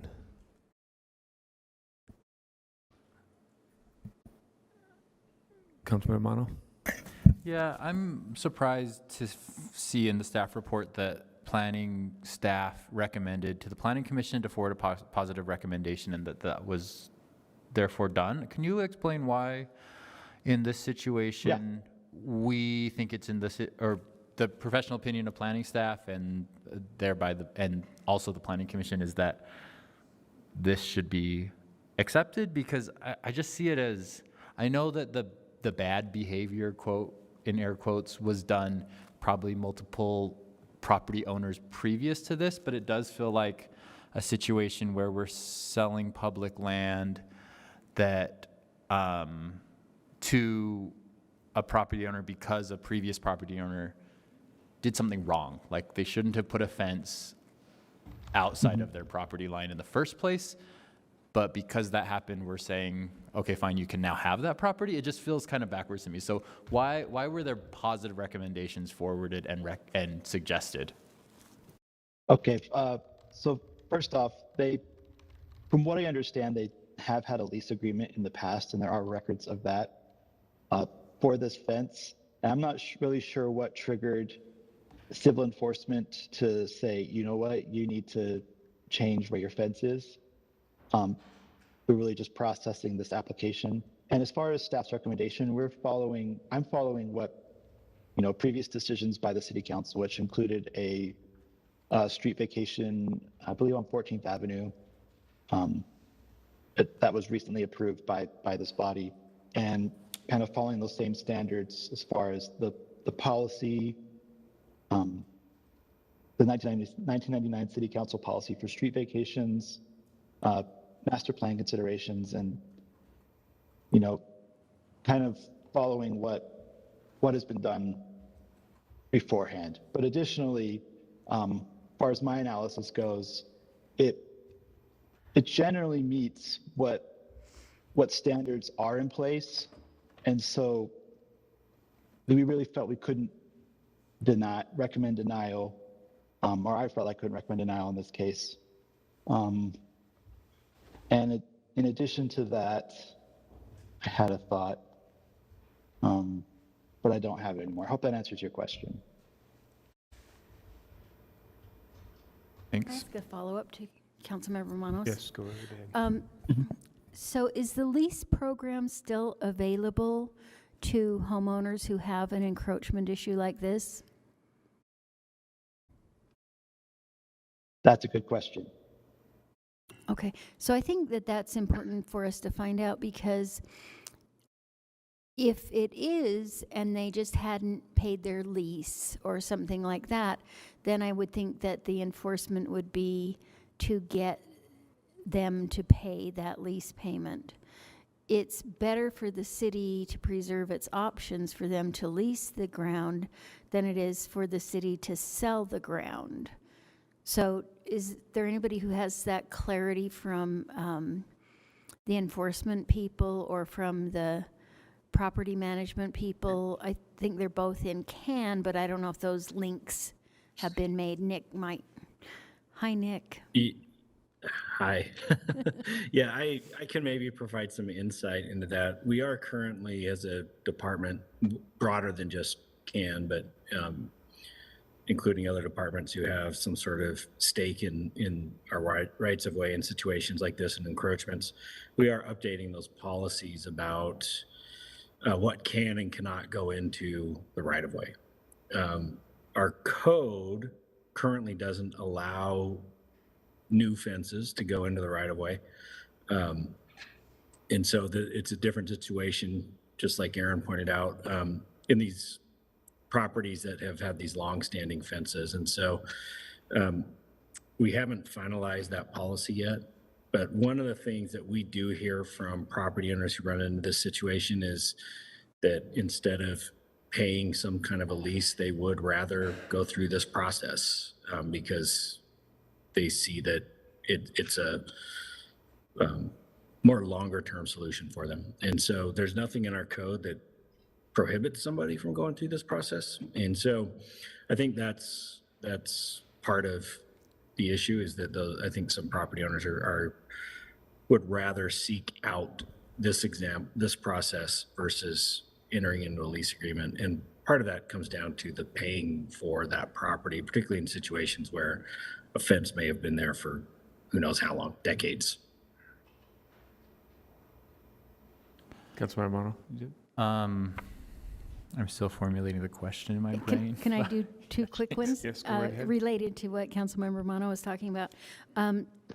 So I think it's really important if the administration could tell us whether that lease program does still exist for residential areas. And if it doesn't, that means something has changed. So it'd help to know whether it was changed administratively or legislatively. And then especially along a major street, it seems peculiar to have that boundary. Usually you want to preserve all of the city's options. So I just think it's important for us to find that out. And then the second thing that Councilmember Mono asked earlier was the height of the fence in the front yard. Okay. Oh yeah, that is a 4-foot fence. And I believe front yards are restricted to 42 inches. Is that still the case, or was that the case? Now I need to keep getting me with the code. Either way, they're putting a new fence in, so I assume the new fence will be required to meet current standards of fence height in front yards? No. It would, and it's really just that wood fence in that corner side yard to repair, and yet it will need to meet all relevant standards when they, if they replace it. Now, if they're repairing it, it gets a little more complicated. So it sounds like there are standards. I mean, you keep referencing standards about the process for street vacations.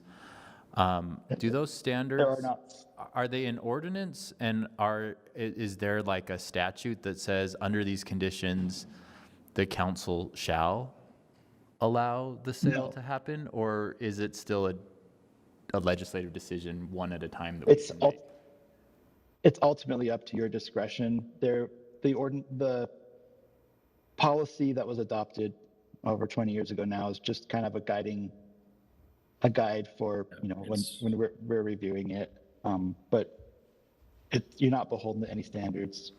So yeah, that policy that Aaron's referring to is a city council adopted policy that wasn't an ordinance. And so it's what we have to follow, but there's nothing adopted in our code that discusses interesting amendments to rights of way, vacations, closures, et cetera, outside of when it is included in the subdivision process. Okay, I guess I'll just let the rest of the council know where I'm at. When we did this on 14th Avenue, I was concerned about the precedent that it might set, and I know Councilmember Wharton had there were some specifics about that application that were brought up, and I remember thinking, okay, in this case, I would vote with that because of these specifics that were brought up. So I am concerned that then that decision is now being used as precedent for other decisions elsewhere in the city. So I'm tempted to vote no, because I don't want this to continue to set a precedent where our public right-of-way gets all jagged and where people are, again, doing something, a property owner is doing something wrong, like stopping paying their lease or building a fence where they're not supposed to build a fence, and then the next property owner is saying, well, the last owner did this, so can you just make it okay? I don't want that to be the standard that we set for the city. So right now I'm leaning towards no, but open to other council members and the public hearing, of course. I assume there will be one on this. So. Thank you, Councilmember Mono. Any other further questions or comments on this item? Mr. Chair, Go ahead. I would like to suggest that we follow up with the attorney's office on the whole matter of all associated with this, and then we can go back and look at whatever council policy. I'm drawing a blank. What's the council policy called? Is it the street and alley vacation policy? It is the council policy for street vacations adopted 1999. Oh, wow. Okay, yeah. No one ever thought that would be relating to this. So, yeah. So we have a few questions, policy questions to get answered. Yeah. And we need to review that, or. Yeah, and we need to talk to the attorneys. And we can talk to the attorneys. So we have some homework to do before we address this again. Thank you, Aaron. Thank you, Nick. Appreciate it. There was one point that my manager wanted to bring up, is that back in the day, the city issued no fee revocable permits for these types of encroachments. They're very common in the city, so it's not a fault of the property owner in some cases. Thank you, and I didn't mean to imply that anyone's doing anything wrong. I just think the process of how we get non-conforming uses and then make them conforming feels a little concerning. All right. Okay. Thank you very much. We'll move on to item number 10, which is a briefing from the Sweet Streets organization on the 20-mile-per-hour default speed limits on city streets. With us, we have Taylor, Myron, and Jonah from Sweet Streets organization, and I think we have is Hassan on the introducing this, or I don't see him on the screen. So, Taylor, it's all yours. Great.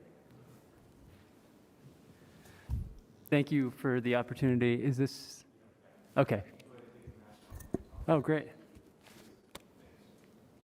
We appreciate the time. My name's Taylor Anderson. I am one representative from the advocacy group called Sweet Streets, alongside Myron Wilson and Jeanne Nardone. They are also board members. Sweet Streets is a all-volunteer nonprofit advocacy organization that focuses on our built environment, on making our streets more people-focused, more safe to be a pedestrian, a bicyclist, anybody that's using the streets in Salt Lake City. That is our focus, on improving the built environment for them. Again, we're all volunteer, and what gives us a nonprofit status is our affiliation with Heal Utah. They are our fiscal sponsor, and that just provides some administrative services like emailing people, and also it allows us to take donations as a nonprofit. But we are made up of a board of 9 members of 9 residents of Salt Lake City, representing all of your districts across the city. And we focus on things like street redesigns, transit projects, as well as our big focus is on speeds. So this next slide kind of talks about why we're focused on 20 miles an hour and why we are asking for a change on what's called the default speed. Salt Lake City has an ordinance. Our speed limits are set by ordinance at 25 miles an hour. And there's plenty of research that we're going to get into on why it's important to lower speeds as close to 20 miles an hour where people are interacting with the street. It has tremendous safety implications, access implications, and equity implications. If we can do this, if we can make a policy change, if we can actually change the speed limit, it's a blanket change in all neighborhoods, which I know all of you have been hearing from your constituents on the problem of high speeds in their neighborhoods, which is legitimate because this next slide shows a couple of important graphs that highlight the need to get closer to 20 miles an hour. These are graphs that show the chance that various age groups are killed when they're hit by a car.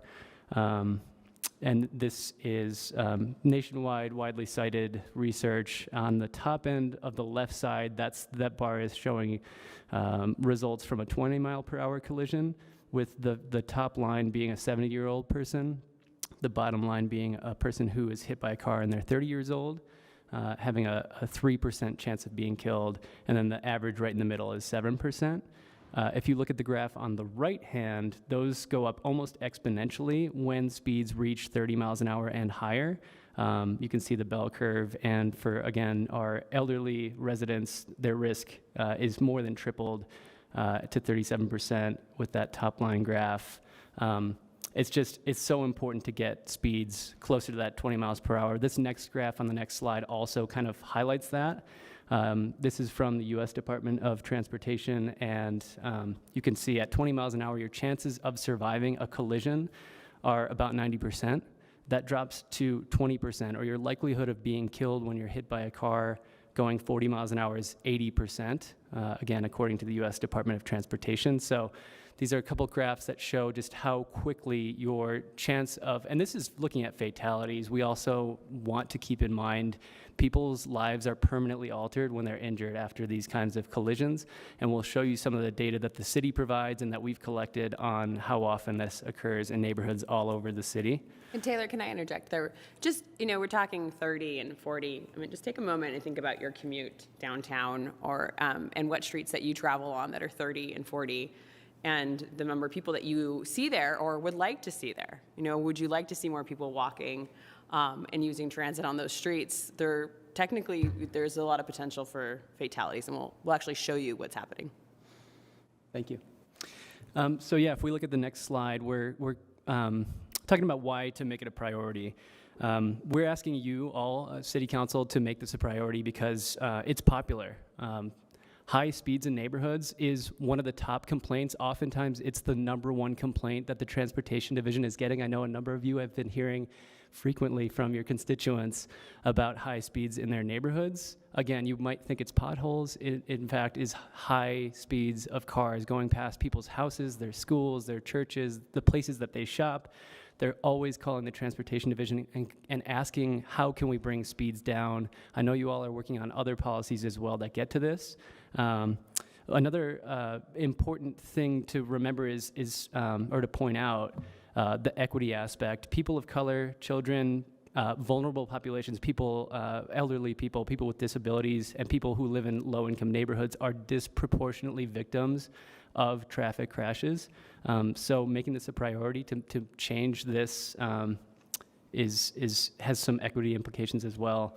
And the third thing is we're asking for a paradigm shift, just without getting too wonky. The way that we set speeds in town right now, it puts the speed of cars first rather than the safety of the people that are interacting with the street. And we're by making this change, you have an opportunity to shift that and say we're going to keep people safe. And if we can prove as a city that they would be safe among higher speeding cars, we can do that. But rather than right now designing high-speed streets, seeing that people are driving quickly, and then posting the speed at those high speeds as well. We're asking for that paradigm shift that, again, people are asking for. So to highlight, again, the point or the reason, this next slide is just a screenshot from an interactive map that you can go to. We've put together, we call it the Salt Lake City Traffic Violence Map. And the reason that we did this, which the map shows in red people who were killed in traffic crashes in Salt Lake City,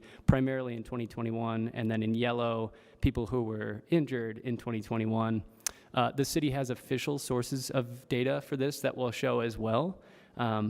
But there's a lag time of about 2.5 to 3 years, and we wanted to show what's happening on our streets right now. So we started this graph last year, and quickly it was populated with dozens of injuries and fatalities, unfortunately. And I wanted to make a side note too. These are just what we're hearing from media reports, which rely on police reports as well. And we believe that it overemphasizes fatalities. We think it underrepresents the amount of people who are being injured on our roadways. But really, it's kind of a striking indication of what's happening on our streets today. And the next graph highlights just for pedestrian traffic deaths and serious injuries. This is the official city data. You can see that it stopped in 2019, but it nonetheless reinforces that every year dozens of people are having their lives either lost or permanently altered on our city's streets in every neighborhood. So we want to get to kind of would this change work on this next slide, and wanted to get one point out there. We kind of talked about this before, but the #1 thing that influences the speed that people drive on roadways is the design of that street. Things like how wide is the street, how wide are the lanes, whether there are obstacles like speed humps or raised crosswalks that are actually going to physically slow cars down. And for decades, we have been building our streets so that to encourage high speeds by taking away those barriers. I know we've dabbled in traffic calming before. We might be looking at livable streets program, traffic calming 2.0, again in the near future. But that all is going to take decades. We've built ourselves over about a century into the problem of all of our streets being designed for high speeds. It's going to take a long time and a lot of money to build our way out of it. And there's a number of complicated policy questions that you all are going to have to face when you decide to move in that direction. So this is fast action that is backed by research, and we'll go into that as well. We just also wanted to point out that this is already being used in multiple neighborhoods across the city, streets like 600 East, actually Broadway, 300 South downtown. Some in District 3, Marmalade, Capitol Hill have speeds that are lower than 25 miles an hour. So this is actually like being used in real time. We have pilot projects that are already underway in the city. And then we have peer-reviewed research from across the world that really reinforces the fact that if we made this change as a city, it would have immediate positive changes to improving safety citywide. So we just wanted to, there's a lot of text on this next screen, just to highlight. You can go back if you'd like to look at some of the research. The key takeaway is that this has been studied internationally. It's actually best practice to set your posted speeds at 20 miles an hour where people are interacting with the street. And it's been studied in the UK, it's been studied in Portland, Oregon, and what they've found is that there are meaningful safety impacts immediately without redesigning the street just by changing the posted speed. We can save people's lives just by changing the posted speed limit from 25 or higher down to 20 miles per hour. So feel free to explore that research. Can I jump in there? Please. And just to say that, like in the UK example, it's a culture shift, right? It changes behavior, but it also changes culture, and the fact that in the UK example, where it's been there for longer, they've also seen people change their behavior on streets that are not 20 miles per hour. So even across the city, they're seeing positive impacts. Thank you, thank you. So the other question is, because that research is really skewed toward the UK, which has been leading the way on this. This next slide shows just how many cities of varying sizes, populations, geographies are doing this, including as recently as last month. There's a rundown of those cities and a link to their policies and the changes that they've made. But I also want to point out in this blue that isn't showing up well on green that this is actually best practice as recommended by the World Health Organization and endorsed by the United Nations. Over 100 countries have recognized that the speed limit should be posted at 20 miles an hour when people are reasonably believed to be interacting with the street, when we can expect people are crossing the street, places like Sugar House, downtown, et cetera. I mean, not going to go through every neighborhood, but the World Health Organization, as well as other organizations out there, are recommending this change as well.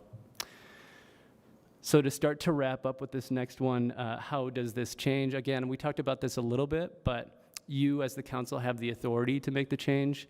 Again, right now, the ordinance says the default posted speed is going to be 25 miles per hour, and then a city employee can make the determination if it's higher or lower than that. But we're asking, you have the authority to set the speeds on city-owned and maintained streets.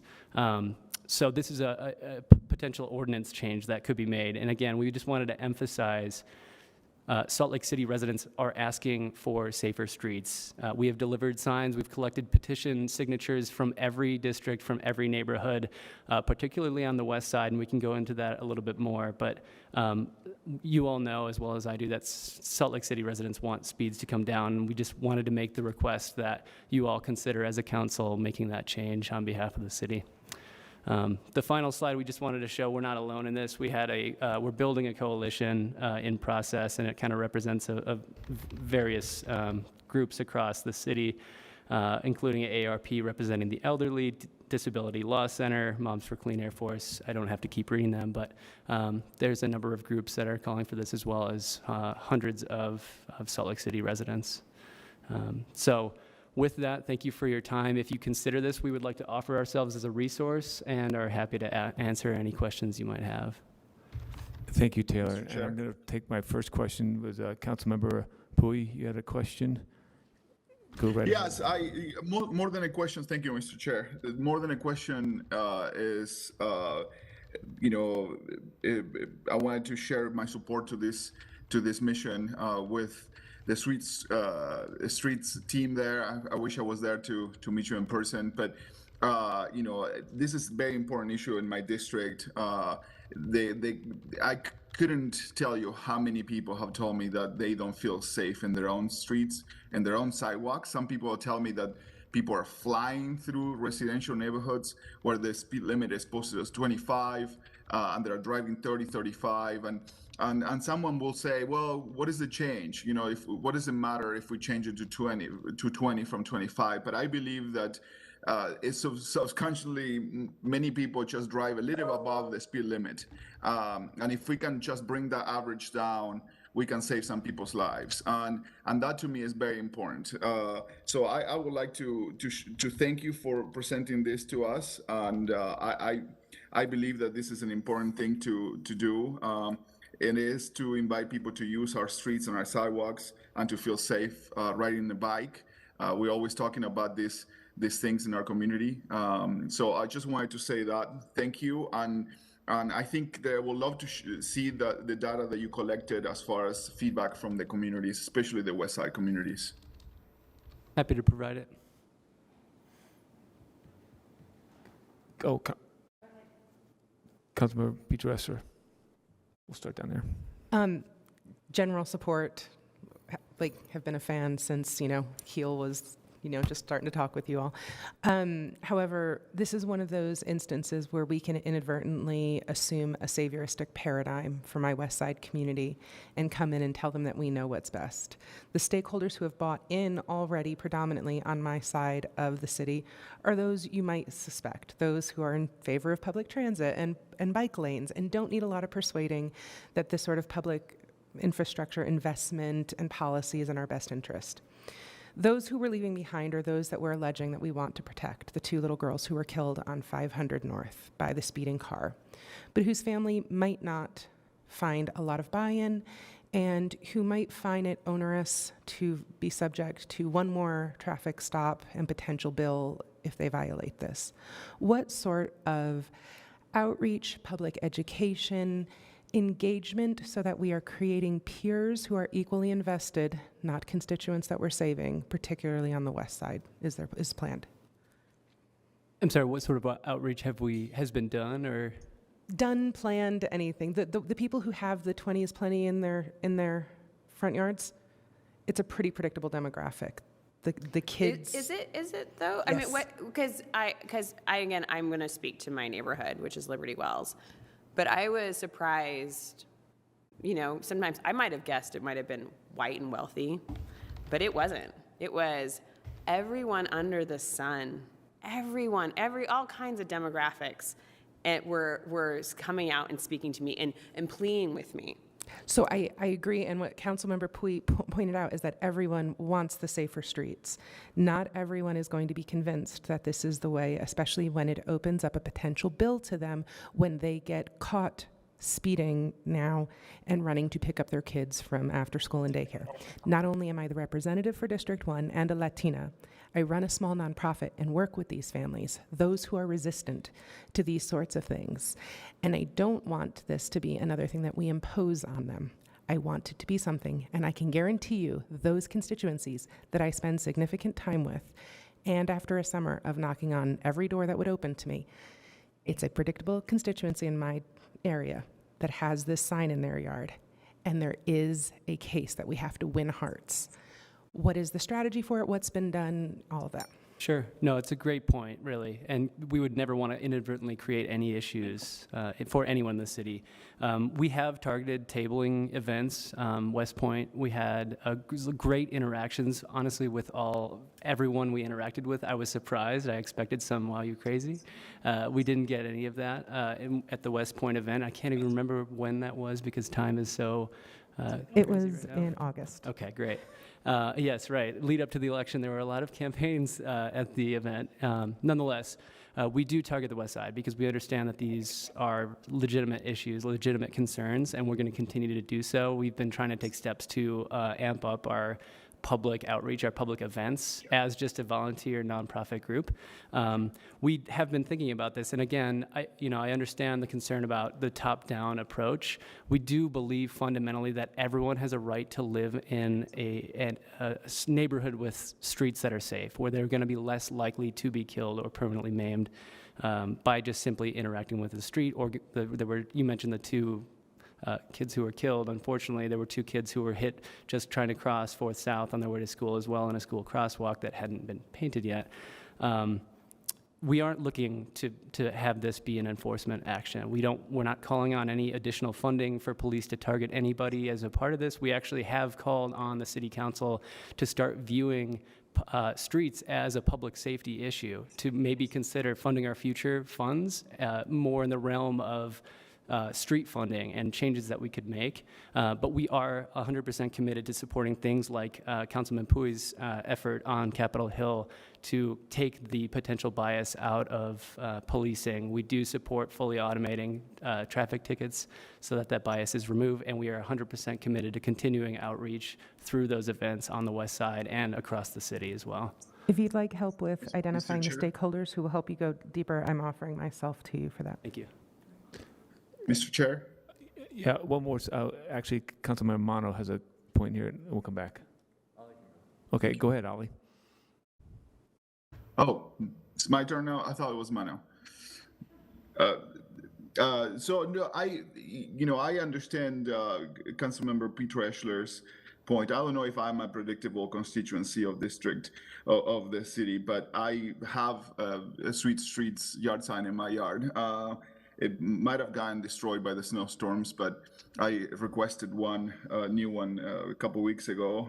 Hopefully I get one of those soon. But I think that this is a smart policy, and if we're talking about the amount of enforcement, we know that there is not a ton of enforcement in neighborhood streets for speeding, and if so, we probably need to talk to our police about the motors and doing that, and we are talking to them as far as speeding. I'm talking to them a lot about speeding in residential neighborhood, but to me, when we are talking about this issue, is the issue of money is below a life, and an accident and a life is more important than someone getting ticketed for going over to pick up their kids. And I think that is a really important point of view, but I think we also need to learn as a society that there are some rules and that we need to protect life more importantly. So that's how I see this issue. I know that there's a lot of people that are not going to believe that moving it from 25 to 20 is going to make a difference. But I believe in the West Side, this is a huge issue, and I support this change in policy and ordinance in our city. Thank you.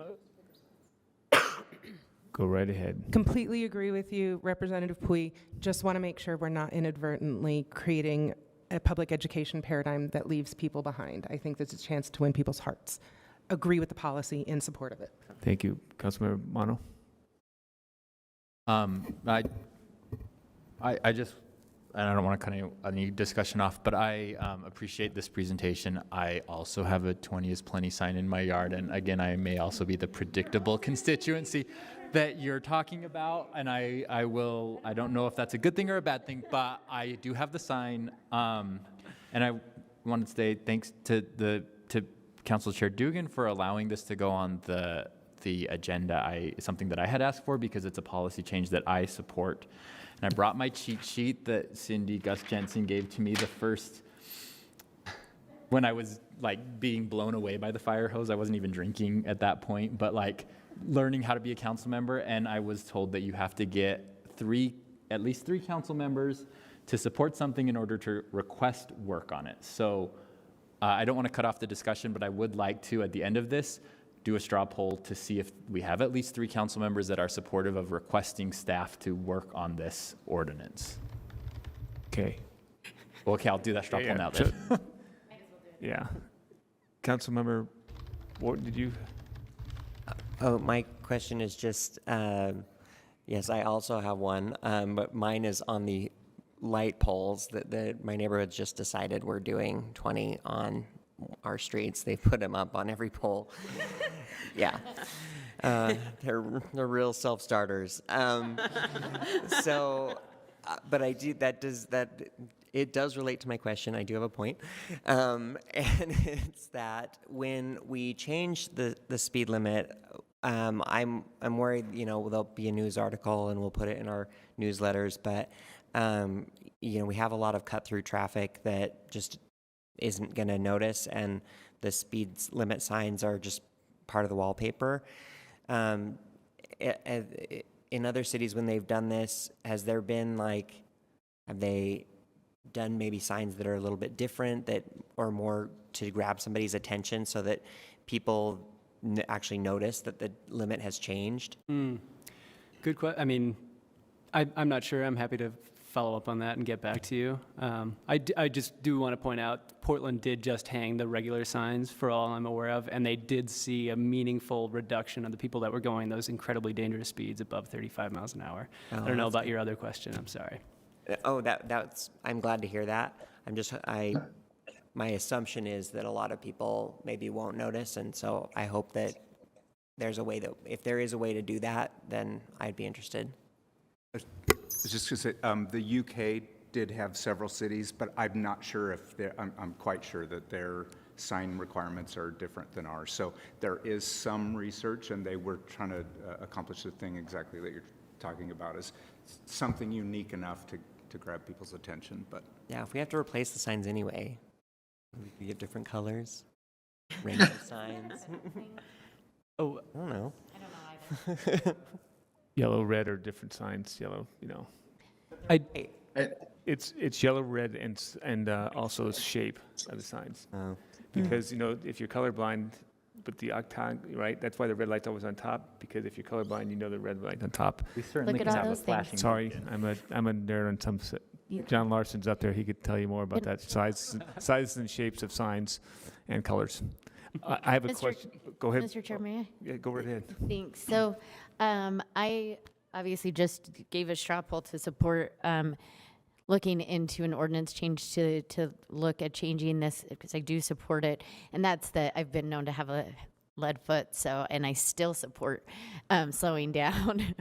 But one of the things I was just thinking about is that if we have an ordinance change, we certainly don't have to, but we could have our transportation help in some of that outreach and community engagement as we look at an ordinance change for this. And I think with some of the things, as you mentioned, Taylor, this is a nonprofit volunteer group that's trying to get out there and educate people and have that community engagement. And I certainly appreciate the dedication and time and effort you've put into it. But I think that's where one of the things that we can do if there's full support from the council and we're starting to look at really changing this ordinance change is to turn to transportation, not that they don't have enough on their plate, but that have that community engagement. And I know reducing speed limits is a passion of John Larson's. I've heard him talk about it a lot. And so I'm sure that if we start to look at this, then there can be some resources for that community engagement from our transportation division,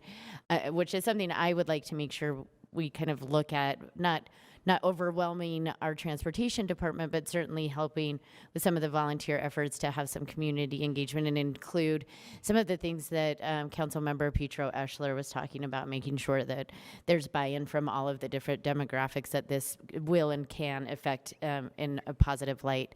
The other thing I very quickly just wanted to say was I appreciate that you called it traffic violence.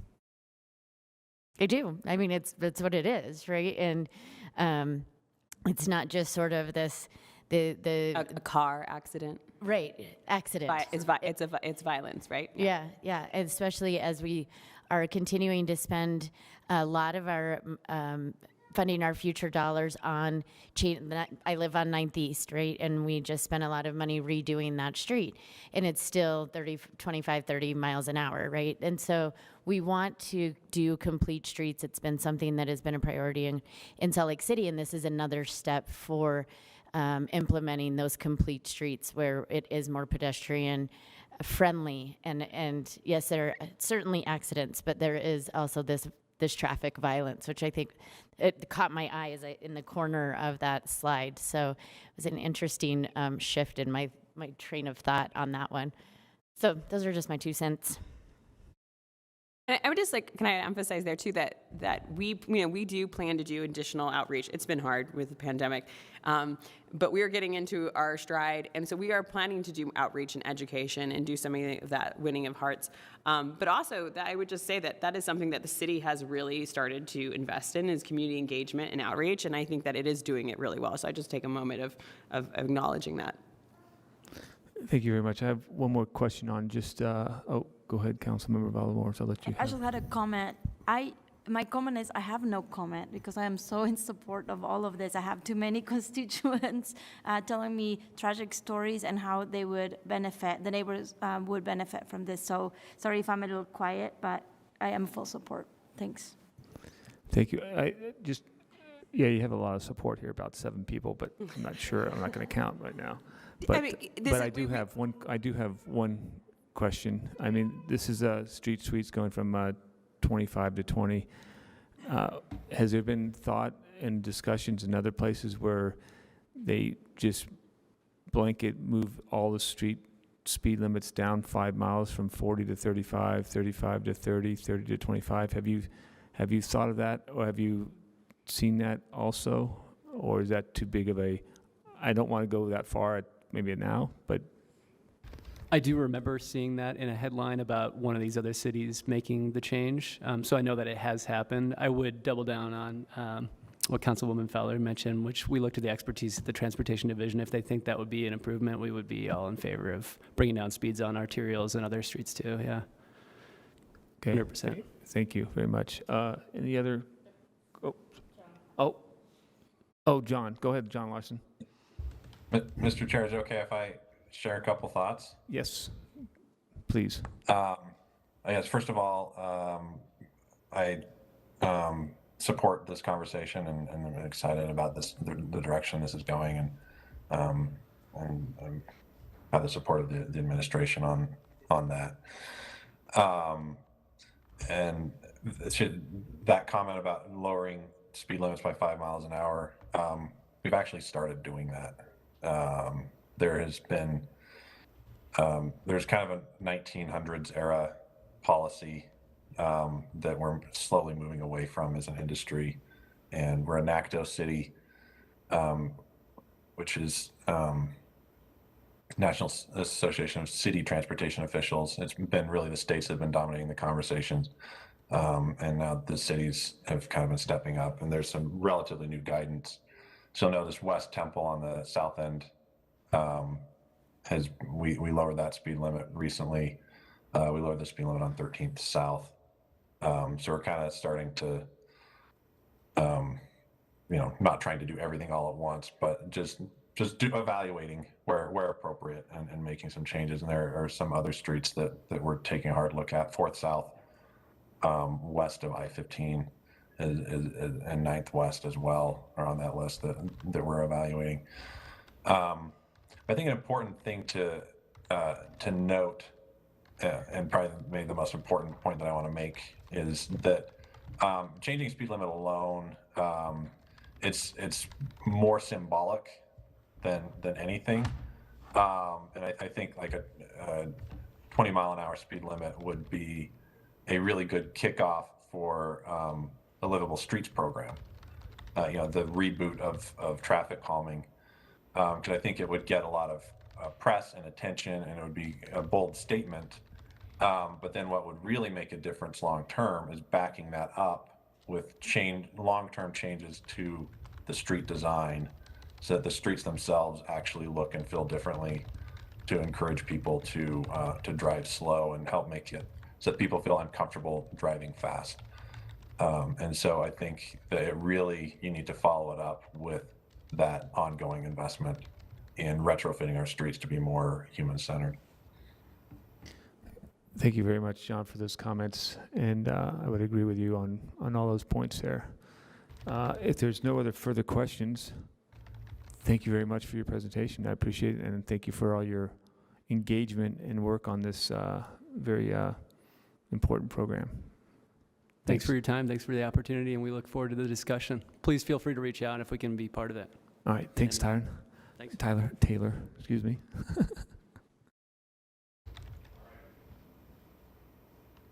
Turn on mic. All right, we're going to move on to our briefing with Kate Bradshaw, State Legislative Briefing. It's all yours, Kate. Hello, I've actually got Angela Price here with me too from Salt Lake City staff. We have been working on HB 440, which is the homelessness bill. The bill, you received an update at the beginning of your work session on how the bill and the various positions from the League of Cities and Towns had finished yesterday. And in the legislative process, today's a whole new day, and so a whole series of additional things have happened since yesterday and since your briefing was taking place earlier in the work session. HB 440 now has a second substitute that has come out. There was about 15 or 20 minutes between when the second sub was released, and then Representative Elison ran it on the floor. So we didn't have a lot of time to alert you and your staff as to all of the components of the bill. But the second sub is in a format that is still deeply problematic for Salt Lake City's policy positions and goals. I don't know that Representative Elison is tremendously sympathetic to those concerns from Salt Lake City because of the way he drafted that second substitute bill, which I'll get into in just a minute. But he moved from posting that sub to running it across the House floor in a very short time frame. And the bill just passed out of the House on a vote of 53 to 21 about 30-ish minutes ago. So we'll have to move our lobbying effort over to the Senate side. The things that are problematic in this bill from Salt Lake's perspective, and that are in contrast to many of the things where we felt like we'd negotiated a lot of goodwill with the other Salt Lake County cities, is that the second sub would still have a flex provision that would apply to Salt Lake City, and a preemption provision. Salt Lake is the only city of the three homeless resource cities in Salt Lake County that would face, under the bill, both the preemption and the flex provisions. The flex provision would also apply to South Salt Lake, but the preemption alone would potentially apply to Salt Lake City if the Salt Lake County cities cannot agree on a temporary overflow plan. These are the provisions that would kick in. He did take the summer overflow provisions out of this version of the bill. There's another additionally troubling piece that he put in, and I think this one is globally troubling to all of the cities in Salt Lake County that the bill would apply to, is that there is a section of the mitigation funding, which the mitigation funding has been something that Salt Lake was obviously very supportive of and had advocated for throughout the interim. There's a portion, $500,000 of the mitigation funding, that would go to a city that is hosting that overflow facility. And so if it was determined that it was Salt Lake, for instance, a portion of that $500,000 could be siphoned away to pay for things that weren't in the either the original bill or the first sub. So some of those things could be for Department of Public Safety, for ambulances, and for hospitals. So it really reduces that carrot, though a small carrot, of $500,000 that was set aside to be that that site that was selected under that mitigation formula. I think that's, well, don't just think, it is deeply troubling from our conversations with the League of Cities and Towns that 500,000 would be reduced, and in particular that there would be potentially overlapping law enforcement components dealing with these shelters. So we're now turning our attention to our lobbying effort in the Senate. The bill will be read into the Senate either later tonight or first thing tomorrow morning, and continuing those lobbying efforts and negotiations to try and bring this bill back to something that does not include any type of flex provisions for Salt Lake City. I'm going to pause there in case there's any questions. Council members, any questions? Just a lot of head shaking, yes. No questions on that one at this time. I think we're still processing it all in our brain. So to the extent that there have been some questions that have come via text and phone calls about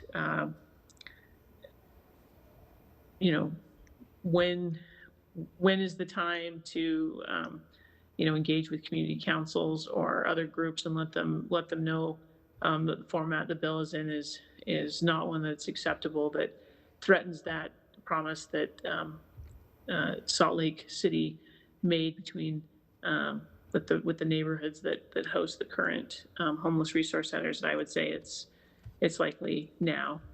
We're in the very few days left in the legislative session. The session will end Friday at midnight. So this bill won't have another committee hearing on the Senate side because we've passed the time for committee hearings in the session process. So it will become an effort to just lobby the Senate on the floor, the full Senate on the floor as it moves through. So for those that had kind of texted asking questions, I would say now is that time. Councilmember Valdemars. Kate, thank you so much for the work that you've been doing and your team last 10 days, 24 hours a day, I think. Do we know how the other cities got a pass on this? Because yesterday it seemed like we were all together and everybody was very supportive of the host cities being exempt from this requirement, and now the only one that is in the chopping block is Salt Lake City and not the rest. So there's two cities that would still be subject to the flex provisions. It would be Salt Lake and South Salt Lake. Salt Lake is the only one subject to the preemption component. I think this is purely a call by Representative Elison, to be frank. The various meetings and conversations I have been having involving the League of Cities and Towns, the officers of the League of Cities and Towns, and the lobby teams from the other HRC cities have been united and with us. As we were frantically reading the second substitute of the bill and sending in messages of concern and opposition to the House floor, we were doing so side by side with the league staff and with lobbyists for South Salt Lake and Midvale. So those cities have continued to stand by us. I think it was entirely a call by Representative Elison to use his messaging on the floor that he was making accommodations, even though the accommodations weren't for Salt Lake City.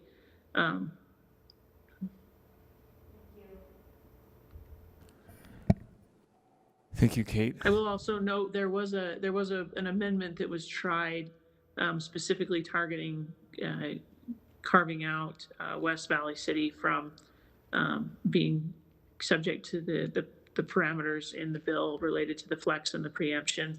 And it was run by one of the legislators representing West Valley. It failed on the floor because of comments from legislators that directed at that there are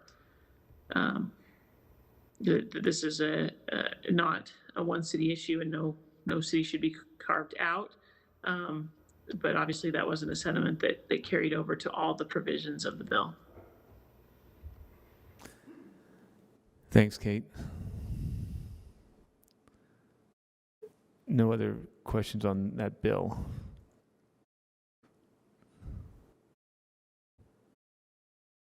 A few other bills that are moving through. Today's a day for big bills. So, the other significant bill that is moving through tonight is HB 462. This is a bill that combines three bills. This is what happens at the end of the legislative session is they identify a bill that is moving, and other bills that haven't gotten drafted as fast that are seen as being compatible might be merged in. So 462 now includes this station area plans, SB 34 plus, as well as being the Commission on Housing Affordability bill. So that is a significant piece of legislation that the league staff and Angela Price in particular has been up heavily negotiating for the last few days. I believe we've reached a point where we have got all of our technical amendments into the bill. So that one will likely move through and will be a behemoth sub, since it now includes 3 bills in one as it moves through the process. And then, of course, the Inland Port Bill is also the other significant bill we're still keeping a very close eye on as it moves through the process. And again, that has at this point all of the technical corrections that we have identified, and by we I mean Katie Lewis, has identified in her discussions with the drafting attorney, and is also in a good position to pass at this point before they reach their midnight deadline. Thank you, Kate. Any questions for Kate? Councilmember Fowler. What was the last one you just mentioned? I'm sorry. Inland Port. Oh, Inland Port. I actually had a question on the animal bill. The animal bill. We have, so that one is HB 476. Representative Joel Ferry is running that bill. The concerns that have been identified for Salt Lake relate to ordinances on the books related to horse-drawn carriages and provisions related to pet stores that a prohibition on selling puppies or kittens, and instead requires adoptions with shelter groups and rescue groups. We've given him amendments that have been drafted to resolve those 2 issues. They do strike at the heart of what he is trying to do with that bill. So far, he has not necessarily been open to making those amendments for us.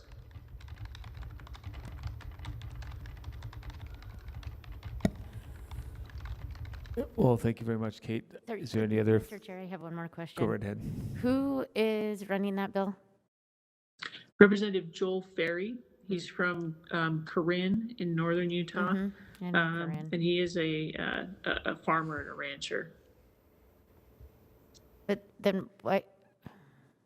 I guess that would, okay. Thanks.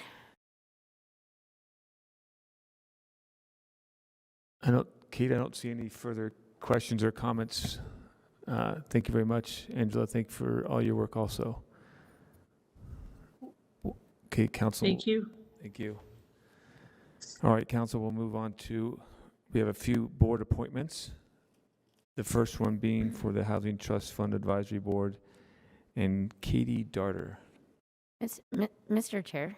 Yes. I apologize, and I don't know where we're at in the agenda as far as time goes, but I know that we may have skipped something on the renaming of the Housing and Neighborhood Development. There were a couple policy questions that we had been given by staff, and I was wondering if I could just take a quick moment. I apologize, Mr. Chair, but just to say that yes, if we can have all of the answers to those things. But I can also address it later. Like I said, I don't know where we're at in the agenda or. Let's address it at the end of all these board appointments, and then we'll address it at that point. Okay. Can we do that? Thank you. Perfect. So, board appointment for the Housing Trust Fund Advisory Board, Katie Darter. Can you hear me? Oh, yes. Good afternoon, evening, Katie. Appreciate your engagement and your willingness to serve on this board.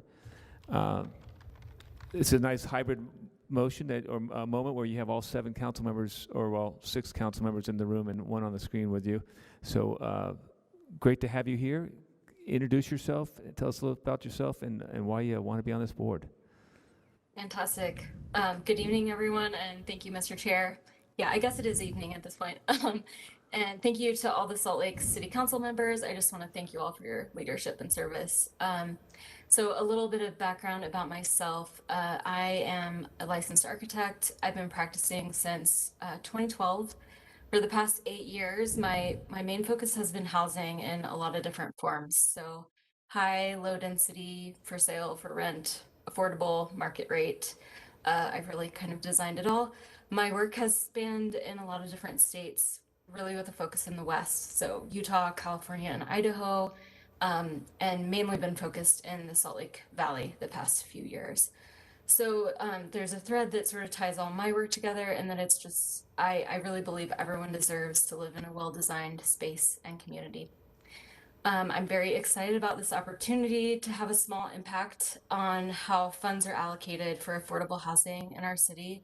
I think we all know how dire the housing crisis is and how concerned we all are about affordability. You know, we're living in a time when we have an increasing population in our city, as well as rising costs for land and materials. So I'm just really interested in creative solutions, whether that's through nonprofit partnerships, grants, architectural solutions. I think we're living in a really amazing time, and I have high hopes for the creativity of our communities and for the construction and design industry and helping create more affordable solutions. The Housing Trust Fund Advisory Board really aligns with my passion and my experience, which is housing. So I'm really excited to lend any of my expertise in pushing forward solutions for Salt Lake City's housing affordability. So I want to thank you all for your time. Thank you, Katie. Any council members, any questions for Katie? Katie, you're off the hook. There's no questions for you from us. Great. Thank you for your engagement. Your name will be on the consent agenda this evening at our formal meeting. You need not be present to win, but you are always welcome to join us via WebEx. Fantastic. So appreciate that very Thank much, you your all. engagement. Have a good night. Really appreciate it. Thank you all. Thank you. Good night. Move on to Board Appointment Business Advisory Board for Christina Olivas. Good evening, Hello, Christina. Ernie. Welcome to the hybrid City Council meeting. You have the 6 City Council members here, and then you have 1 council member on the screen with you. Welcome, and thanks for your engagement and your wanting to be a part of this board. So please tell us a little bit about yourself and why you want to be on the board. Thank you for having me. I'm Christina Olivas, so I work with Downtown Alliance as the Urban Affairs Program Manager. So Downtown Alliance, we represent over 2,500 businesses and property owners in the Central Business District. We're charged with building a dynamic and diverse community that is the regional center for culture, commerce, and entertainment. Under my umbrella, we operate the Downtown Merchants Association, which convenes downtown businesses on a monthly basis to discuss various items, including activation and safety. My seat on the board will allow me to share the perspective of our downtown businesses and property owners. That is all. Thank you. Well, thank you, Christina. Board members, any questions, comments? Oh, thumbs up. Christina, thank you very much for your engagement and your willingness to serve on this board. Your name will be on the consent agenda for this evening, and as I told Katie, you need not be present to win, but you will be on that 7 o'clock formal session. So thank you very much, and have a wonderful evening. Move on to item number 14, appointment for the Airport Board, John Bradshaw.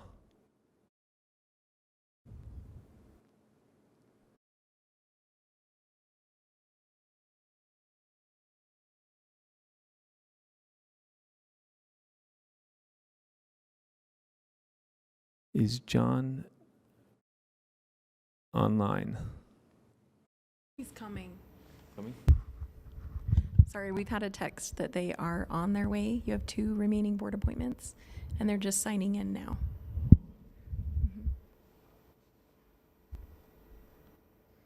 We'll be with you in a moment.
I still don't see them logging in.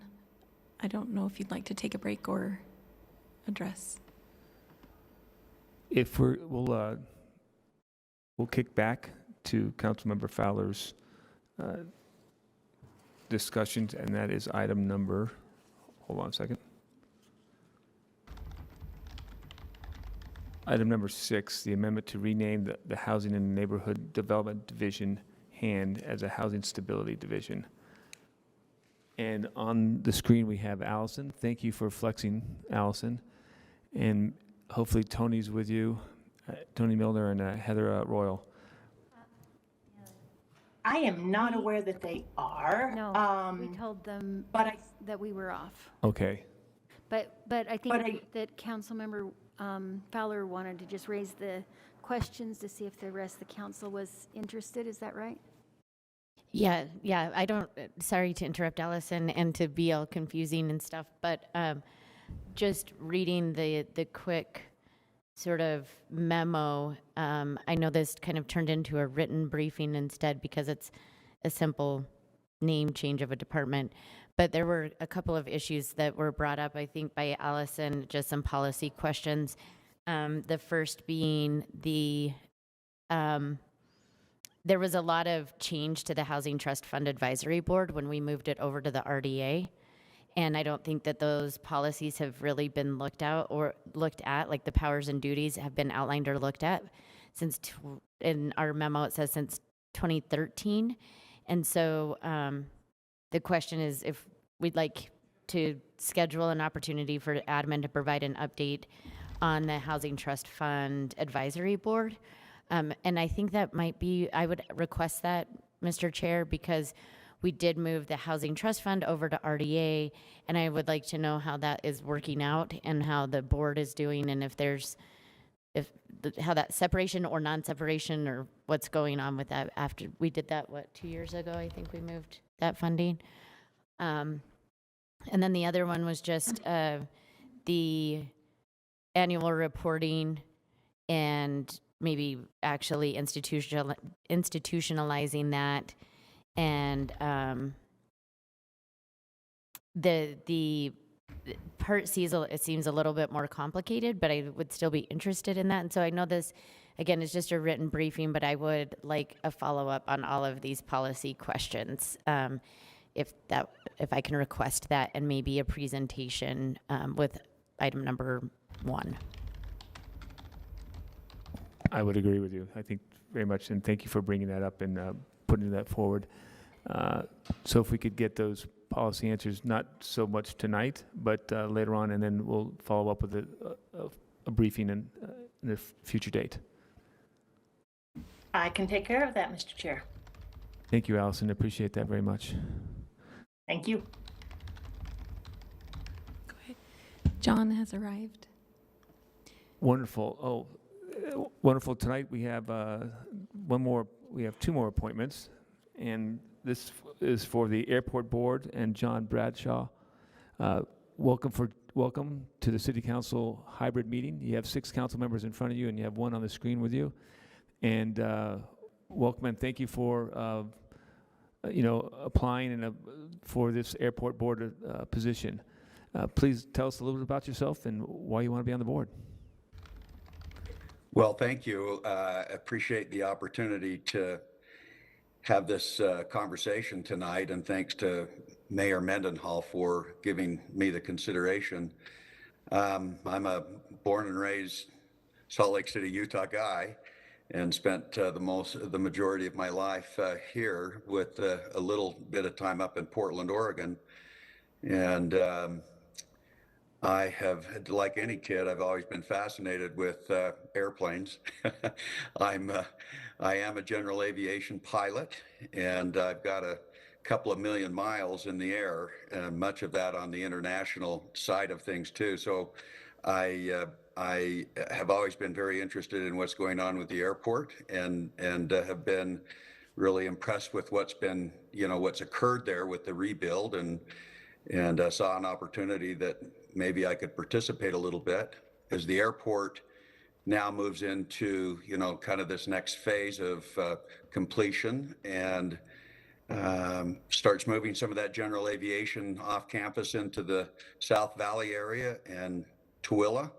I just have some interest to watch kind of how that works, and also the international flair that I think the airport is going to continue to have, as Delta has indicated. So those are, I think those are kind of my motives, and I know there's not a big paycheck here. It's just more giving back to the community a little bit. Yeah, the paycheck is very big. You're right. Yeah. Thank you, John. Are there any questions, comments from the council members? I'd just like it if you could help me understand what's going on when I'm there. That'd be really awesome. Oh, airplanes. I need a pilot to help me with all this information. So. Yeah, exactly. Pull back on the stick, the sky gets bigger. Okay, John, thank you very much for your time. You'll be on this evening's consent agenda. No need to be present to win, but if you're more than welcome to listen in. Thank you very much for your energy and your passion for aviation. Well, thank you again, and appreciate the opportunity. Thanks, John. And next we have Sarah Reel with the Library Board. Good evening, Sarah. Thank you very much for joining us this evening. You have 6 council members here together, and we have 1 council member on the screen with you. Thanks for your joining, and thanks for your engagement and your willingness to serve on the Library Board. Please give us a little bit about yourself and why you want to be on the board. Thank you. Hi, everyone. It's nice to see all of you, and I appreciate this opportunity to serve on the library board. I'll hold off on telling you all a little bit about myself, as I think that's already something you all know. So I'll stop on that, but just tell you exactly why I am interested in this board and what I think I can contribute. For me, education is one of the most powerful things we have, and access to education is an important part of education becoming so powerful. And libraries not only provide access to and tools to opportunities for education, but it also is a place where we can gather as a community and learn and grow together. And I think that's a really special thing that we have in our communities. And I think it's really important that we have that access for this city and for people of all ages to be able to learn and grow together, but also find ways to make education more accessible. I'm excited to bring some youthfulness to the board and also some new perspectives and hopefully some innovative ideas for how to expand the library into the community and create community engagement.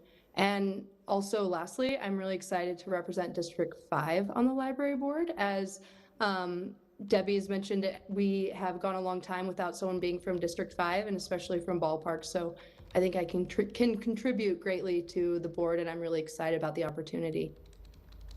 Thank you very much, Sarah. Council members?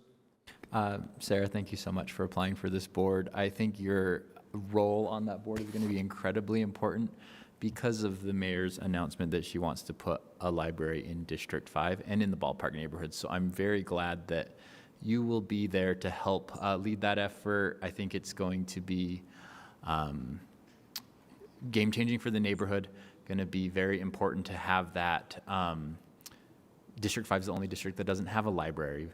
And so it's about time we get one, and I'm glad that you're going to be there to help see that addition. So thank you for being willing to serve.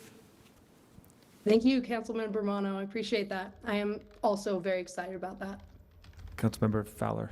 Thank you. Sarah, I was going to ask you some really difficult questions, but I decided not to. Yeah, instead, I just wanted to point out that you applying for this board shows your dedication to your district and to this city. And I think I want to commend that and tell you how admirable that is. And it truly does show the colors that you have and the passion that you have for this city, for your residents. And I know how much education means to you. And I think this is awesome for you in a great position. And again, I just truly, it 100% shows who you are and the genuine, sincere person that you are, with a mound of dedication to your passions and what you do. So thank you. Thank you so much, Councilmember Fowler. I really appreciate that. Thank you. Yes, and you get a thumbs up from us. So thank you very much, Sarah, for engaging on the library board. Yes, All right. and I think you're seeing. Thank you. I'm sorry you guys all had to be inside today. It was so beautiful. Yeah, yes, I think it was a beautiful day. You're right. That's Sarah. Thanks a lot. So you're going to be on tonight's consent agenda. You need not be present to win, like I've told everybody else, but you're more than welcome to join us at 7 o'clock. The stars may be out, but it'll still be a wonderful evening. So thank you very much and have a great evening. Bye-bye.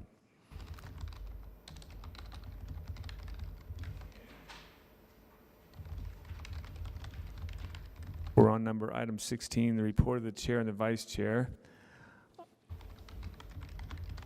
Councilman Mono?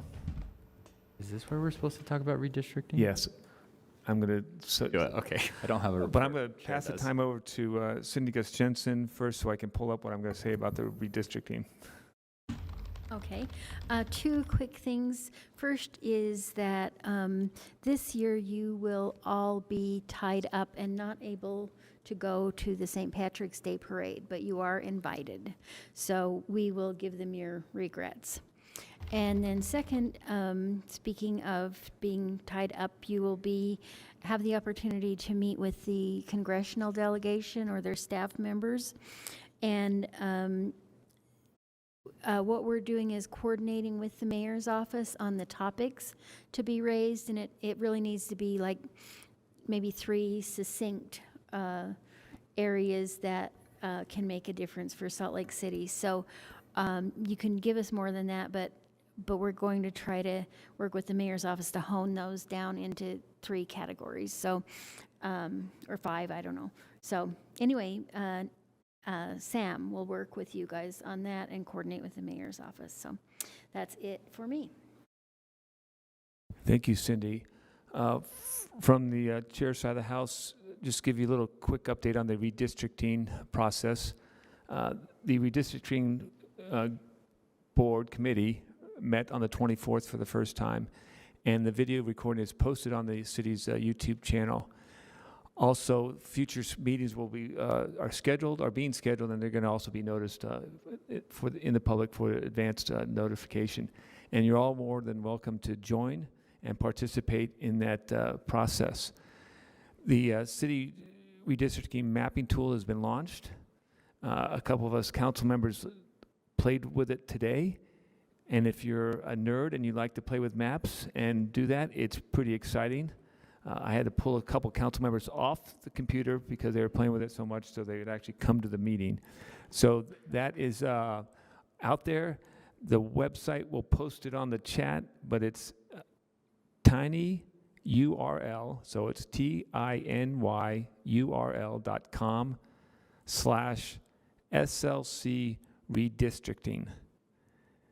Go there, play with it, check out the meeting notifications, and join in the discussion for the redistricting mapping. And thank you very much. We'll move on to item number 18, which is we have no tentative closed session. So we are adjourned from the work session. So we will see you at the formal at 7 o'clock. Thank you very much.